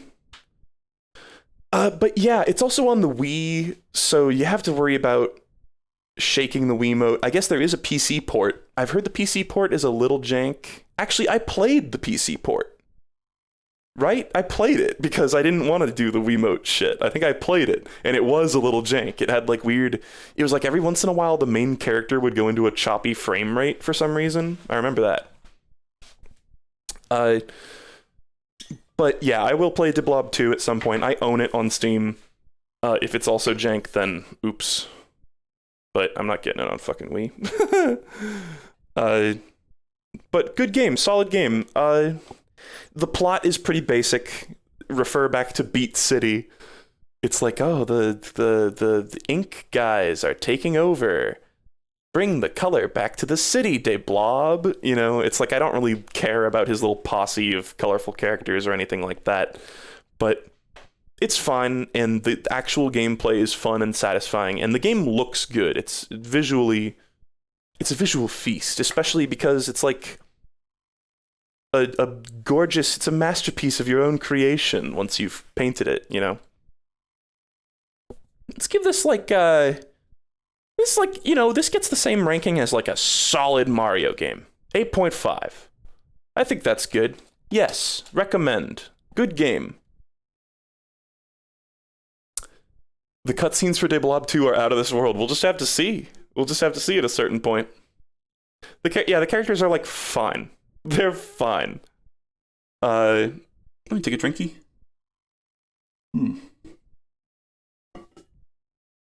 Now, the Basement Collection. More like the Basement Collection. This is, I would consider this a must-have for anybody who is a big Edmund McMillen fan, and especially if you want to see his past works, his Flash games. Yes, all of these games are technically available for free, previously online, now on Flashpoint. However, this is a good way to sort of like put them all together in one nice little package. It's not all of them, but it's a lot of them. And there's actually sort of hidden on the Steam download, there's like some games that are not even accessible in the actual main game. You have to, that's like, what was it? The Lonely Hermit and like Clubby the Seal and shit like that. We played those. Vicarious Weltling or whatever it is. Those are not terribly fun, but this is basically a collection of games made by Edmund McMillen. It's hard to say his name. Who is the man who made Binding of Isaac, Super Meat Boy, End is Nigh, etc. And I greatly admire the man's work, personally. Some of these Flash games that are on this collection are kind of poopy. Triachnid is not very good. It's interesting. It's like, it's cool to see the different ideas that Edmund McMillen has tried out in the past. It's even got some cool, similar to dev commentary in Half-Life 2 Lost Coast, and apparently not fucking actual Half-Life 2! I kind of gave up on that. It's got snippets from Indie Game the Movie that got cut out that are about these different old Flash games. But I've given reviews of the different specific games in my Flash game reviews stream, which you can refer to if you really want to hear my specific thoughts on all the different ones. But Aether is really good. That's a really cute, charming game. Visuals look great. It's got a cool message. It's interesting. It's emotional. Cool. Fun to play, too. Good grapple mechanic. Timefuck is a classic, great puzzle game, great atmosphere, super cool, like sort of mind-fucky premise. I love the way that your future self talks to you. Meat Boy, original Meat Boy is not that good. Frankly, it's just Super Meat Boy with way worse controls, which is not to be desired. I don't know. It's just kind of like, whatever, why would I play this when I can play Super Meat Boy, which is way better. Coil is very cool. That's a experimental artsy game that has a bunch of unique control schemes. That's a very interesting game. It's not like one of his best, but it's cool. That's another one that looks visually very clean. Gray Matter is almost nothing. There's AVGM, which is like a joke game that I used my auto clicker on. I don't know. Oh, and what am I forgetting? Spewer. Spewer is awesome. That's another really fun one. That's a classic. It's a good platformer with unique mechanics, and it's got that, they've all got that Edmund M edge. But really cool, and I think worth it. I think it goes on sale quite often. It's got a really good menu theme. There's one original song written for the game, and I believe this is one of the last Danny Baranowski tracks that was composed for an Edmund game. I could be wrong. But it's based, and it's like a medley of all the different themes of the other games, which is quite cool. So, hard to rank this as well because it's a compilation, but overall, I would give this like an 8. People, sometimes people say I'm very critical of like everything I see. And when I look at this list, I'm like, man, I only play games that I really like for the most part. There's just like the occasional ones I don't. It's like so many of these games are like 8, 9, 9, 8, and 8, 9, etc. Yeah, so we're coming down to it here with the Capcom thing, and I'm thinking about just going ahead and switching over. We've got like 4 minutes. I'll tell you what I'm going to do. I'm going to switch to that. Sorry, there's black bars. There's no way to really crop that better. Otherwise, you guys would just see like my task or like my bookmarks and shit. Which they're not like private, but they would just kind of get in the way, I think. So I think we're probably done with reviews for the moment. Or for the night, I think.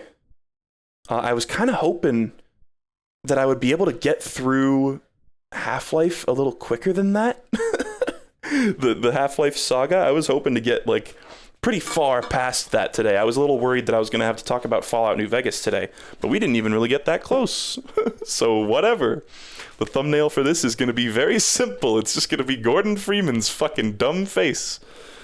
Not really. It's going to be Gordon Freeman. It's going to be De Blob, and it's going to be whatever this is. I'm going to sit down. We've got 3 minutes and counting.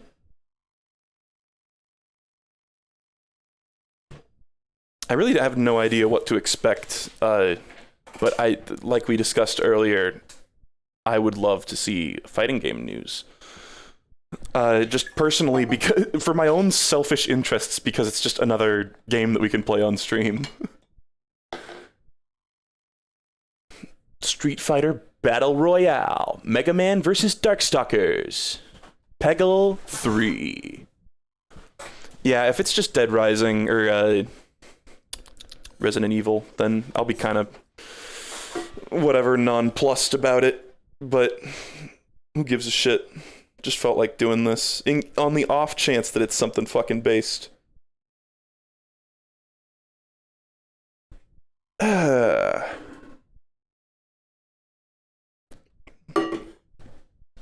Just feels like the options are limited to like big Capcom franchises, because they had this countdown was going for like a week too, right? Hey, for a long time, all I had ever seen of Darkstalkers was porn, too. Don't feel bad. It's just because they don't make fucking games in the series anymore.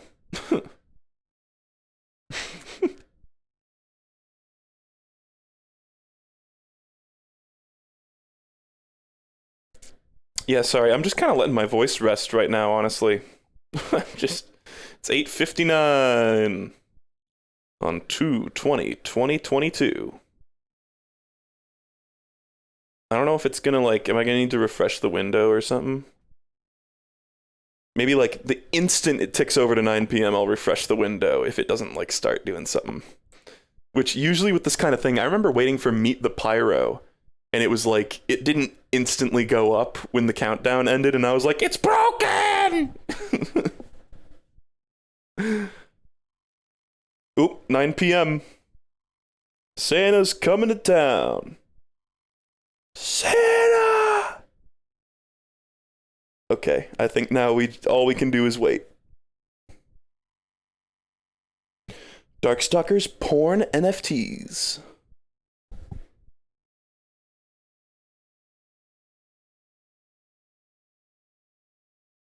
I mean, I'm sure it will show up on this website. People are telling me go to somewhere else. Why wouldn't it show up on this website? This is the countdown website, right? Come on. It's about to be 9:01, bitch. It's about to be 9:01. I wonder if we'll see the counter go down to 0 soon.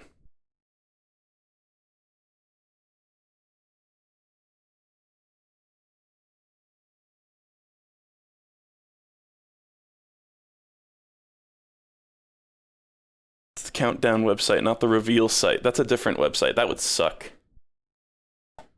I can scroll.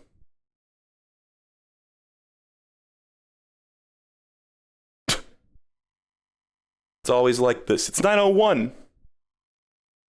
Eat my dick, Capcom. Is Metal Slug Capcom? That is SNK.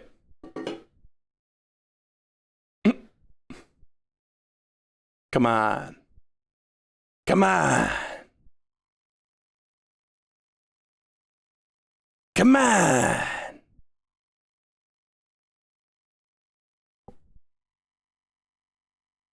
Can we get this?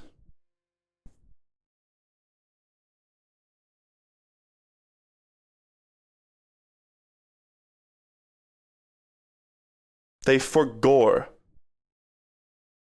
They forgore. Hold on. Instant I turn this off, it's gonna tick over.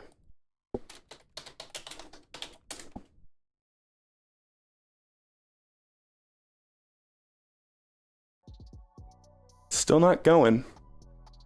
Stream starting soon. I'm looking at Capcom Fighters Pro Tour. It's just this. I don't think it's another hour. I don't think it is.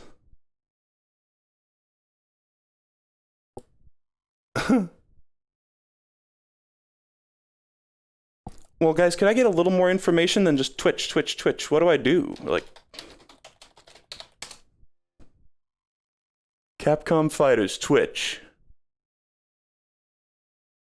Like, did we miss it?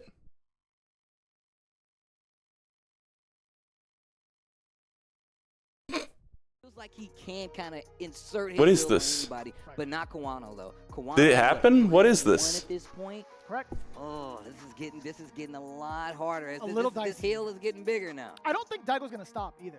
Like, is this what I'm supposed to do? In some of those situations, and Kawano is going to take advantage of that. If it does not change,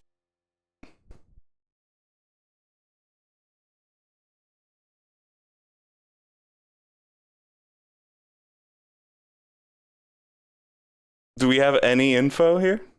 Does anybody know? Some people are like acting like they're watching it. Is that Japes?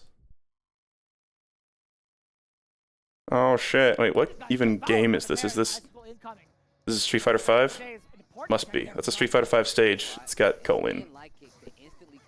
It's got V trigger. Okay. Well,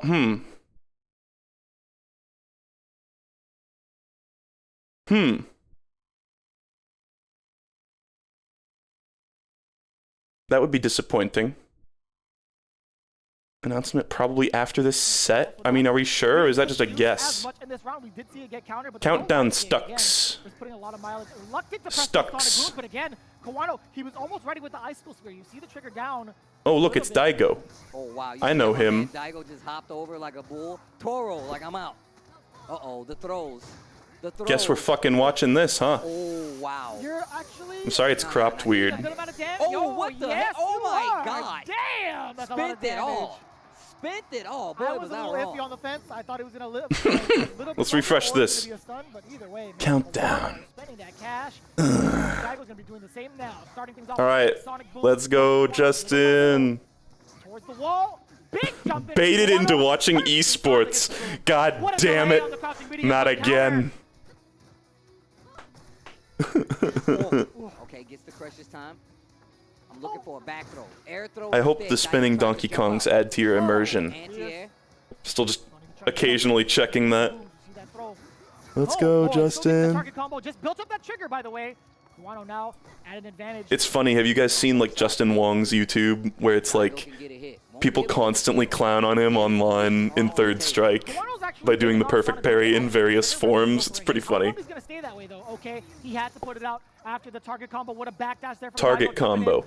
I'm still a little iffy on like the definition of what a target combo is. It's just like two normals that just always link into each other, right? Wait a minute, there's still meter. Oh, flash kick. Like on the ground, it's just like specifically for every character. Done the EX, it would have been another round, but he didn't. Oh my god, what's the announcement? Game. He didn't do it there though. Salty Bet Season 3. No, I got baited into doing Salty Bet Season 3. Was it the angle? Did he not want to wait a little bit longer to get that extra damage? Maybe I don't it's know. Maybe it is something about that angle. It hits 2 times over from like the beginning, midway through.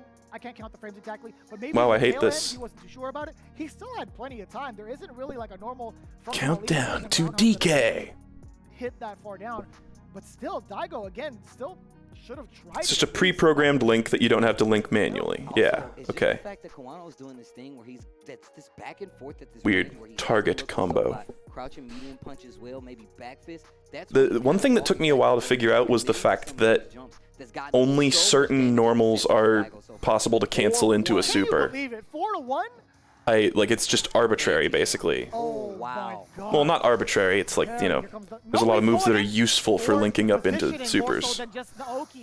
These quick normals from Colleen, you have to respect them. Apparently, this is one of the stages, they're using it in tournament, of course, but this is one of the stages that can show fucking ads in the background. That's why it says Street Fighter Duel. In fact, what is Street Fighter Duel? Is that this tournament? Is that what the ad was for? Over and over again. Okay, tries to go for the light kick. Like, what is Street Fighter Duel a game? What is that? A lot of times I feel like you're playing this game. Are they prepared to take the tick throw? Oh, tick throw. I know what that means. Hehe. All the chips on the table. I think I've actually already read that. I know the fighting game glossary of which you refer to. And set point for Kawano right now. Chat member. Go up and defeat Daigo here at the CPT final. Oh man, We're getting closer and closer to the Tricked finale, into ladies and watching gentlemen. esports. I Can can't Kawano fucking believe it. touch out against Is it a Daigo good to volume secure for you the W guys? and become one of the best newcomers Are we in hell? to Yeah. Daigo? Yeah, we are. Something else to say as one of the old guards. Legendary old guards. Like, I swear, nice it was like flash kick. Still fighting in the middle of the screen here. at 8 p.m. it ticked down, you know? Anti-air.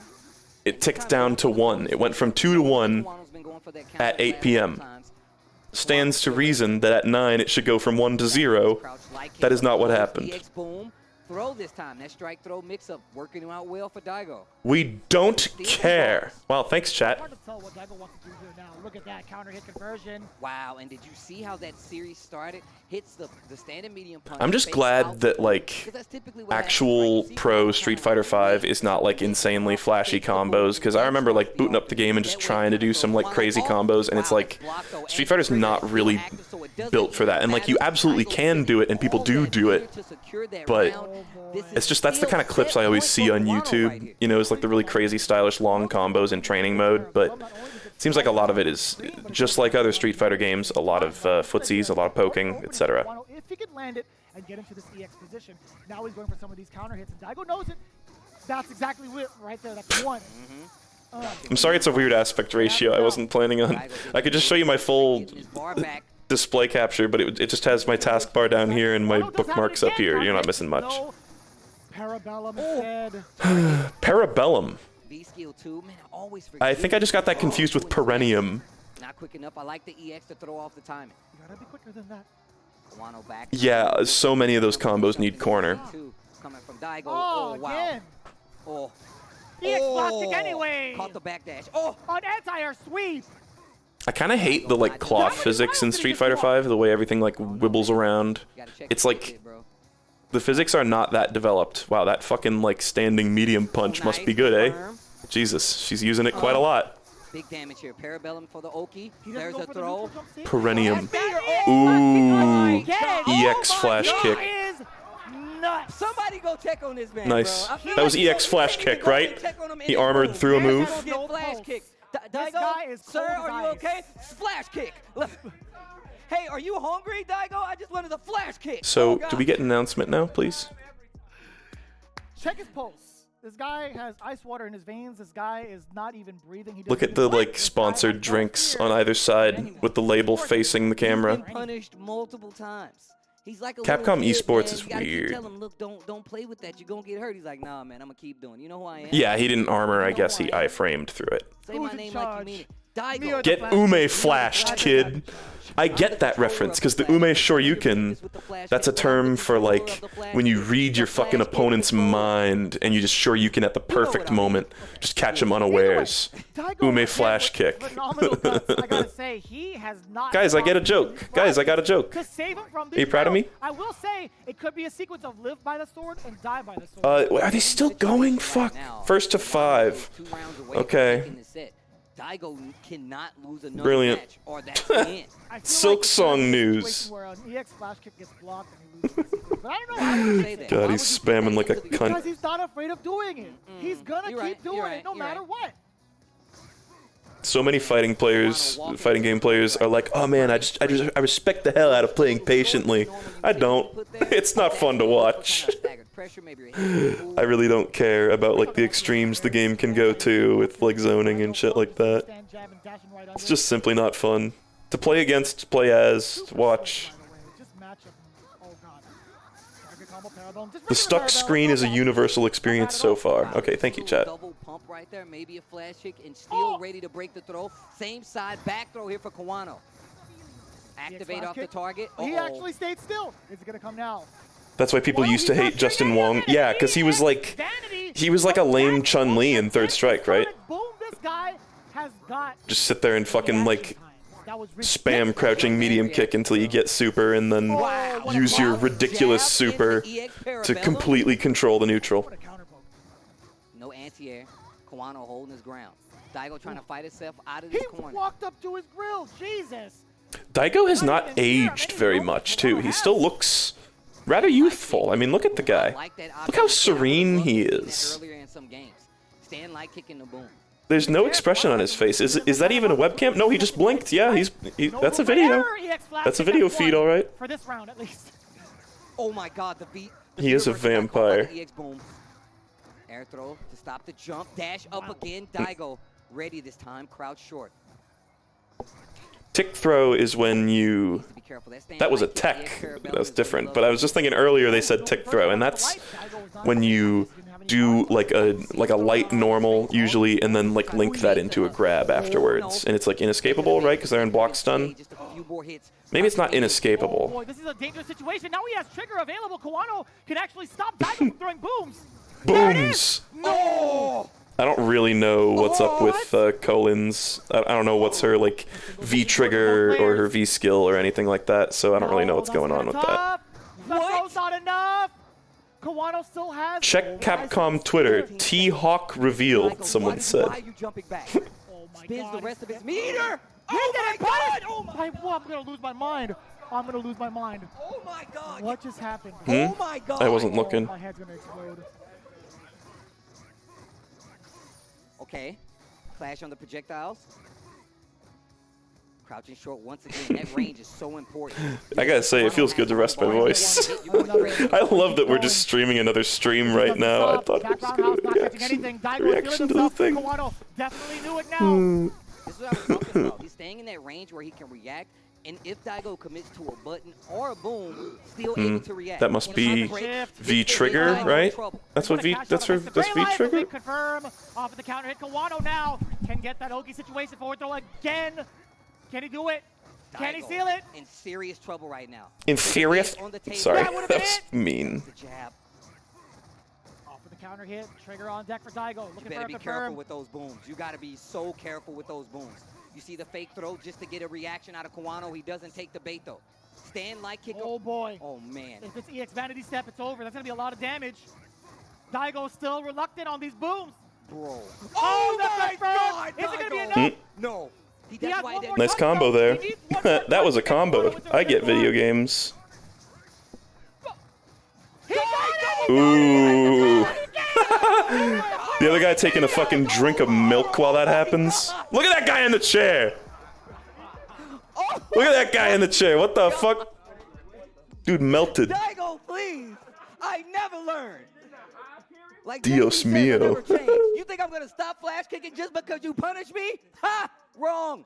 Wrong. Wrong. And wrong okay, again. Are we done? Stop me. I'm Daigo, bro. Check the tapes. Man, what a time to bust out Oh my God. sequence into the low. All right. Come on. Kawano to stay still and put on. Check the name tag, bro. Oh check the name Can tag. Diego just lose so we can Street Fighter 6? Game gooder, bruh. Oh, that was a seeded run? Are you kidding me? About some of the things Daigo was That was doing. all a seeded run? Notice that Kawano was on high alert. DEFCON 1 ready to react to any boom that came out. Daigo was so confident playing this range that he King of Fighters knew All-Star Kumano would not cross react Street Fighter to the 5? vanity step Yo! and spear. Wait, That would have what? gotten him through it. There was There's one. so I didn't know that was a There thing. literally one. That wasn't the He announcement, was it? trigger, Fuck. And it was in the middle of Kyle's animation. I thought that was I gonna be thought it. that was it. We were both screaming, "This is it!" Look at Zangief! It did Oh not no, I happen. hate Arby's. I hate them. I hate them. I hate them. I hate them. I hate them. I hate them. What went on in Kawano's head? I don't. I gotta talk Kawano's to trying to about figure that. it out. I do like Zangief just taking a fat nosh Why did though. you not blow through that boom? You saw the startup of it. There was the time freeze Oh, from the trigger God. activation. I CBT. don't know. These are Street Fighter 5 skins. Look at that Seth skin. What the fuck? Wait, are you kidding me? Oh my God. Would you have reacted? Fucking 11 just sitting there, sticking out like a sore thumb. No, I was about to say, I'm not damn. even gonna go close to that stage. You can't even ask me that. Ask somebody like Punk and Idom. It's crazy that they put that girl from rival schools in. Oh fuck, there's... Daigo needs another game for us to get a full set. Gets the Bernie straight early on, and he's going right back to this range where he's crazy to me, feels comfortable, because stuff like that is definitely able to happen if you continue to do that, especially at that range. Another bad situation, almost half-life. Okay, I'm gonna actually watch the fucking game. Oh my God, that's a huge one. That's gonna be close to stun. He's gonna That go is through stun. it. You already Ooh. know it. Kawano not saying What's with one the hit, fucking but a match gun just transpired between in the two. chat? Looking to get maybe a reset. And saw the scaling there. Kawano choosing to go for a reset. Okay, And wow. once again, Takes as another stated fucking before, long drink of set milk. point For Kawano, what is Daigo going to do? He does have 2 bars of EX though. There's 2 bars of I'll EX. put the We've seen timestamp it. in the Oh my VOD. God. This is a great sequence if you're Kawano. Didn't have the meter to really extend the damage nor push to the corner, but either way, managed to put Daigo Was that a there. cross-up? Look Was at he this. blocking? Daigo I don't think he was has blocking. to make it I up. wasn't really Has paying to do super something close to attention. create that space, slowly That chipping kick away. was Kawano cross-up-y. did not have the flash kick after that light kick. What is going on? Claim your channel points bonus? What? Is that this? Oh, you want me to click this? Speaking of, Oh, you want me to click on that? Sobot kick. Oh, well, maybe I won't. I knew it was coming. Maybe fuck you. More chuck that. Maybe Kawano fuck you. is on deck. He's not looking to spend it to kind of punish the Sonic Boom. I think he wants to do it off of a hit. He's looking for it a lot more now. What? It's just on the Capcom Fighting Games channel, and I never use channel points ever. Getting a lot more confident in this. Ever. I never use them in my life. So let's just say you're Daigo, right? Do you cash Oh. out? Uh-oh. You Gets don't Ooh. get hit by this jab into the confirm. Ugh. Oh my god. It's like the big long combos don't even fucking do anything because the damage scaling is so extreme in He's not 5. stunned. He's not stunned. I feel like is the scaling? Ooh, that's it. Kawano takes Nice. that Daigo. There's no way he's gonna Oh. drop a combo like that, ladies There and you go. gentlemen. The new guard takes out the Okay, legend do we get the game in now? Japan exhibition of a lifetime. That was momentous. That was ridiculous. That Come was on. Come on, come on, come on, that come on, was come on, the come on. best Street Fighter 5 we could have ever asked for. Countdown. I don't ask too much, man. I just be wanting my Street Fighter to be amazing, my fighting games to be enjoyable, everybody watching at home Oh. to have a good time. Guys, please, I want you to make some noise in the chat. That was our final exhibition match here for the Capcom Pro Come on. Tour Season Finale 2021. Yo, I appreciate you guys Come on. hanging out with us. I hope you really Come on, come on, enjoyed come on, come those on, come on, sets, come on, because come that's the highest Come on. pinnacle of Street Fighter 5 Man. that you can see in the world at this point. And these regions were all represented so wonderfully. Come on, come on, come on, come on, come on, come on, come on, come on, come on, come on, come on, come on, come on. One of these regions. I want you guys to know it's been a pleasure seeing you. Come on, come on, come on. Street Fighter 6, hurry up. Someone said it. They're saying what we all's thinking. From these regions, Yes. these amazing sets, and every one of the productions that actually contributed to it. I really love to see this come from fighting games. Someone in chat said I'm especially something like malding. Street Fighter that's led the charge for so many years. We've seen a lot of people come and go into the scene, but I'll tell you what, man, fighting games are forever, to be honest true. with you. I mean, Mm, to be honest, I think could the fighting amount of games be talent right that now? comes Could I see a through fighting game right now? these scenes really is a testament to the fact that everybody can pick this game up Yeah. and be at this stage, right? They were This paid is to say a that. dedication. They were This paid is to like, say for the that. most part, we have that community to help you do that, right? The fighting game community has stuck with each other Yes, through crazy times, right? 2020, even to 2021. Even Please, in this the genre beginning of isn't 2020, inaccessible. we're still No, kicking, you- we're still anyone can doing play it, things, huh? Big things at that. So again, we do appreciate. You don't need to buy a $200 controller to play it the way it was designed to be played. No. From this crazy exhibition towards the end. Come on. All right, wow. No, there's more of them. No, there's more of them. No. Daigo teamed it a little bit, but not for long enough. When this thing happened. Kawano ended up Resident taking it. Sleeper. We are going to talk a little bit about the match, but stick around. Stick around. Why don't you stick around for a little while? We'll see how things go. Let's talk about exactly what happened here. Nephew, Dude. you play one of these characters here. You play the winning character here. You said that this was a bad matchup. Can you talk about what happened here? Look, I don't want to hear Daigo dick won about the the game, matchup. very dominant from Are you fucking kidding me? like 90% of the time was just him walking. What is the Daigo fucking down point of a the countdown if the... field. Okay, fucking meet the pyro. It took like 2 minutes for the video to load. This is ridiculous. Try anything, he would be there with This the is Daigo. ridiculous. A couple times when Daigo was over him, he had like a jab and then a dash under, or like. They're stalling while they finish the game. So he really had all the answers. They're still like putting the fucking... They're still drawing Ken's eyebrows on. Crazy comebacks. I think when you say crazy comeback, I think that's They haven't animated the trailer yet. flash kick. Ume flash I said kick. it. A lot of people say, "Oh, I feel like if I do it, then I'm a scrub. But if Daigo does it, then are you sure? Are you sure that it was that good? Yes, I'm sure that it was that damn good. This is the thing, you guys. I feel like a lot of people, the people they're comparing it to, are in a ranked match with nothing but some LP on the line and a chance to try to make their favorite streamer salty in a one and done, and they do some wild wake up DP. Daigo is in these. I have to pee right now. I thought this would be over by now. Don't care, didn't ask. Plus ratio, plus boink, plus try again. And is just fully expressing himself. The amount of comebacks that he had there were just out of this world, man. And I think bet that this channel is having like record viewers right now because everybody just wants to see what the fuck the announcement is. This is what makes people great. A lot of people talk about. Was the countdown just leading up to these guys discussing the matchup? Do you think? FGC, that generally speaking, we L are plus tied to Dan. our heroes of old. Dan plus ratio. It's gonna be hard for me to say someone is like nicer than Daigo and so on and so forth.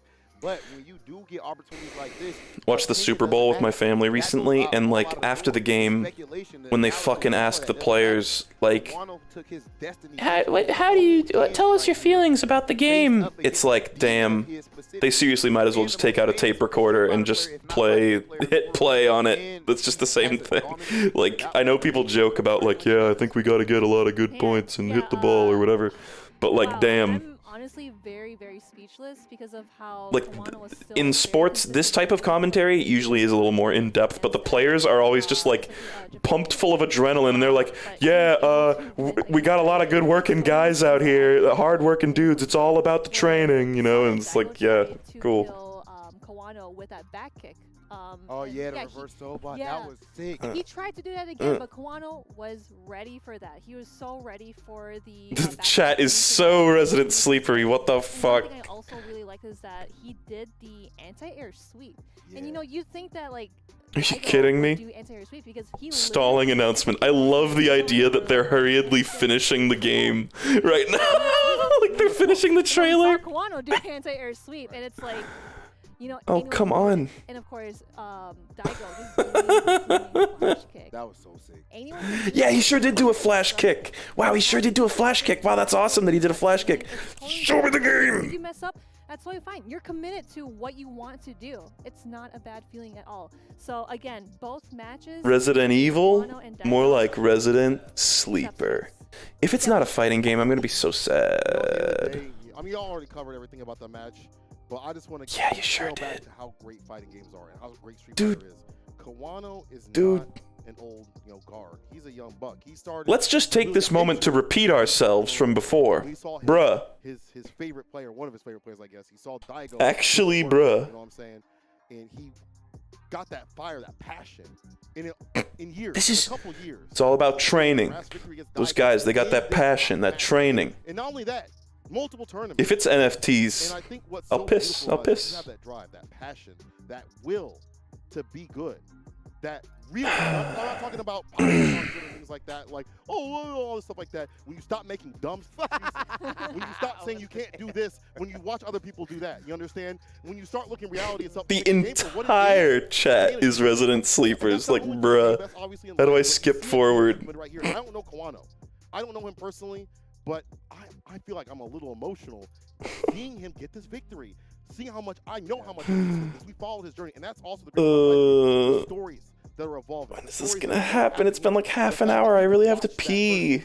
And was inspired, and now, years later, beats him in a set, dominantly. Oh man, yeah. Why fighting games are so great. Well said. Sonic Boom spam is why fighting games are so great. Daigo's personality in some of these Shush. Just stop it. Shush. Shush. Just crush that Red Bull can on your noggin and cut away from these guys. Just go ahead and cut away. Alright, just go ahead and cut away. Just go ahead and do something else. Kawano's Colleen, the way that he plays that character, I definitely get a sense of his Go willingness to piss, challenge girl. And his sort of fearlessness in some of these situations, willing to jump in ranges, willing to pressure. Even though you talked about this Ume flash kick, guess what, dude? Not all those worked out. Yeah, and most of them might have been. yeah, I mean, look, a lot of them did not. It did not throw Kawano off of his game. He was certain enough about his game plan that he went right back to it. Yeah, his confidence in his game plan. Verified accounts only, chat. God damn. So I'm not verified. I don't have the little check mark, so I can't do that shit. This is nauseating. And the thing is, instead, what he would do is actually cage him. This is actually something where this tab is playing audio. It sure fucking is. It sure fucking is. If you're looking, we're playing Karen versus Laura, for example. You know, you have me in a corner a lot of times, but then you're trying to go in, press a button. I feel like they are actually filling time. Like, it's not just that they're not, someone said they don't know how to be concise. I think they literally are just stalling for time. As consistent and safe a way as possible. You know? That right there, that's genuinely how it feels at this point. There was a Resident Sleeper that was like frozen in an ice cube. Ice cold! Celebration of all the different regions that we've had throughout oh god. Our CPTs, events, multiple of them for each, and having the chance to have another opportunity. This is filibustering. For money for ice cold. Was a great thing to see from everyone. Man, I feel like this is just honestly just symbolic of how far the FGC has come. Of course, David, you know a lot more than I would for how long that you have been here.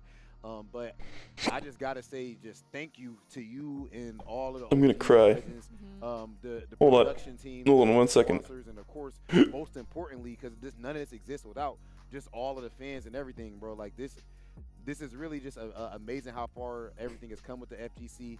And people want more dung. Going to go to new and amazing heights. Yeah.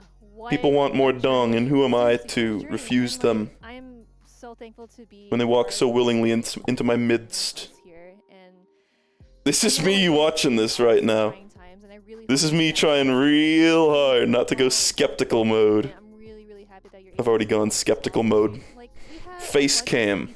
that we went through, and now we're finally here. Again, guys, thank you so much for staying for the ride and just being so awesome. Hope you guys are well.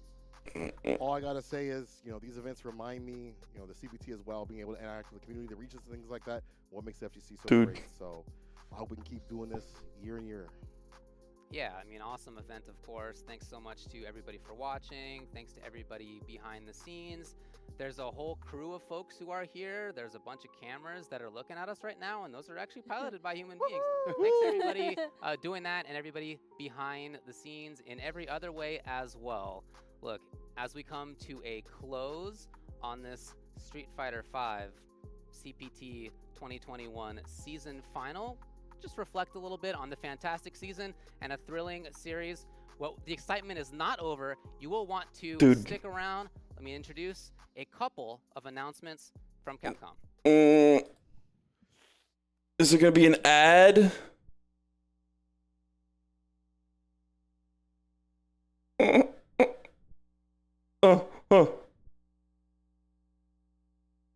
Alright. What is it? Oh shit. What is it? Oh, Red Earth! Red Earth! Is this like just another re-release of a fuck ton of arcade games? Oh my god, are you kidding me? Red Earth 2! They're re-releasing Darkstalkers again, dude. Again! Literally like the 10th time they've done it. Are you kidding me? Like, this is a joke! Oh my god. It's Darkstalkers related, though. Like, that's crazy that that's even mentioned, but oh god. What is this? Oh, I see. Cyberbots is, not my wheelhouse. So, basically, this is just a bunch of... Oh, good, they're gonna give everyone a seizure with that shot. Cool, I was like, are they gonna show the seizure shot? Yep. It's just a collection of arcade ports, again, which they've done tons of times. Is there gonna be more? Hyper Street Fighter 2 intro? But this already exists! This is just a game that already exists. Oh. Wow, this would have been nice to have to play some of these old fucking games. God damn it. These are like all the games that we fucking played on stream where we had to do shitty like emulation jank. There's Hobo STD. Wow, this is like so many of the fucking games. Alright.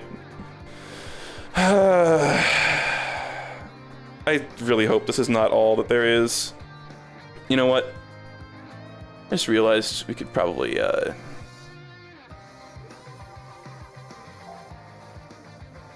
ahead and do that. And that. Boom. Someone said this can't be it, there's no way. I don't know. It's Capcom. Fight. Save mid-game. Oh my god. Rollback netcode. Okay. Apparently Street Fighter V got rollback netcode, but it like still wasn't good. It was like bad rollback or some shit. Yay. Okay.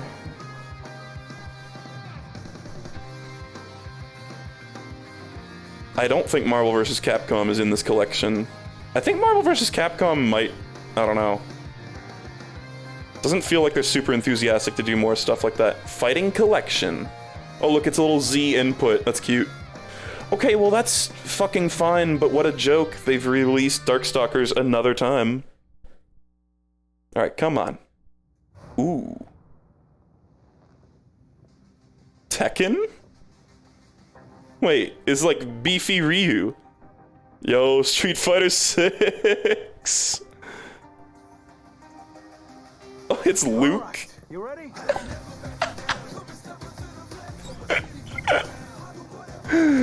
Indestructible. Oh. Oh my god. Is that it? Is it just gonna be a teaser trip? Jesus fucking Christ. Wow.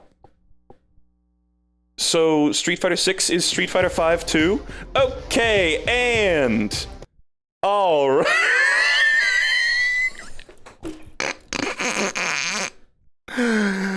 Da-dun, da-dun, dun, da-dun, da-dun, dun, dun, da-dun, da-dun, da-dun, da-dun, da-dun, da, ya da da da, ya da da da da, ya da da da da, ya da da da, ya da da da da, ya da da da da, ya da da da da da.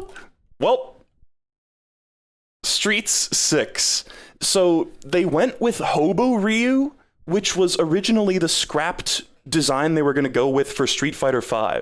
It really seems like they're just trying to relive all the mistakes of Street Fighter V, right?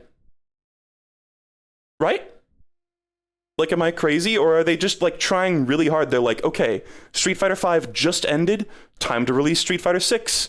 And it's not seemingly a significant evolution of it, it's just another one? Like, what? Hobo Ryu is in Street Fighter V, but he was originally going to be, like, the default Ryu, you know? So, I don't know. Street Fighter V 2. That's maybe a pessimistic way to look at it, but that trailer really didn't give us much. And Luke? I know at a certain point they were like, yeah, Luke spells a significant way forward for the franchise or whatever when they released him as DLC. But that was him in the trailer, right? That was Luke. He was just there. Why is he significant? That was just very strange, and it was literally it was a lot like the Street Fighter V reveal, where it had, like, all the Street Fighter characters in those, like, blank areas, you know? Fucking weird. Luke is also related to the very first game. I actually had no idea that was a thing. What do you mean? Is he like a scrapped character design or something? Because he's not in the first game. I know, because I played it. Alright, well, it would have been really funny if it was just re-releases of old arcade games was all that there was. I'm glad that wasn't it. And then we got just, like, as little information as is humanly possible besides Street Fighter 6 exists. Oh, okay, well, the thing just, like, changed over. Well, folks, that was neat. You know, could have been worse. Could have been nothing. Could have just been like Resident Evil, which I don't really give a shit about, you know? Shit's weird. Let me refresh the countdown page. It's still at 1 hour. That's so funny. Well, why Luke? Why Luke? And unfortunately, it just looks like it's just gonna be, yeah, kind of Ugo 3D models again. Yay, with higher definition. That seems like a waste of effort, but who knows? We got so little information on it that I'm not willing to say anything with any amount of confidence anyway. So, whatever. No NFTs. But, like, I wish I had anything to talk about in regard to Street Fighter 6. Like, do we know, will it have, like, a compacted roster? Like, what's gonna go on? Why was it Luke? I really don't get what's up with Luke. Where's Darkstalkers? Darkstalkers are dead. They're just gonna keep they are just gonna keep re-releasing Darkstalkers ROMs till the end of fucking time. That's, like, seriously, that's true. Shit's fucked. Capcom just keeps going like, oh, we need to test the waters and see if our consumers are ready for another Darkstalkers game. Okay, we need to test the waters again. It's like, you just did test the waters like 10 times. Anyway, yes, someone said, can I leave now? You can. I'm going to leave now. Because I need to lika my caca. I hope you guys had a good time. I hope I made this bearable for you, just sitting here watching fucking esports for a while.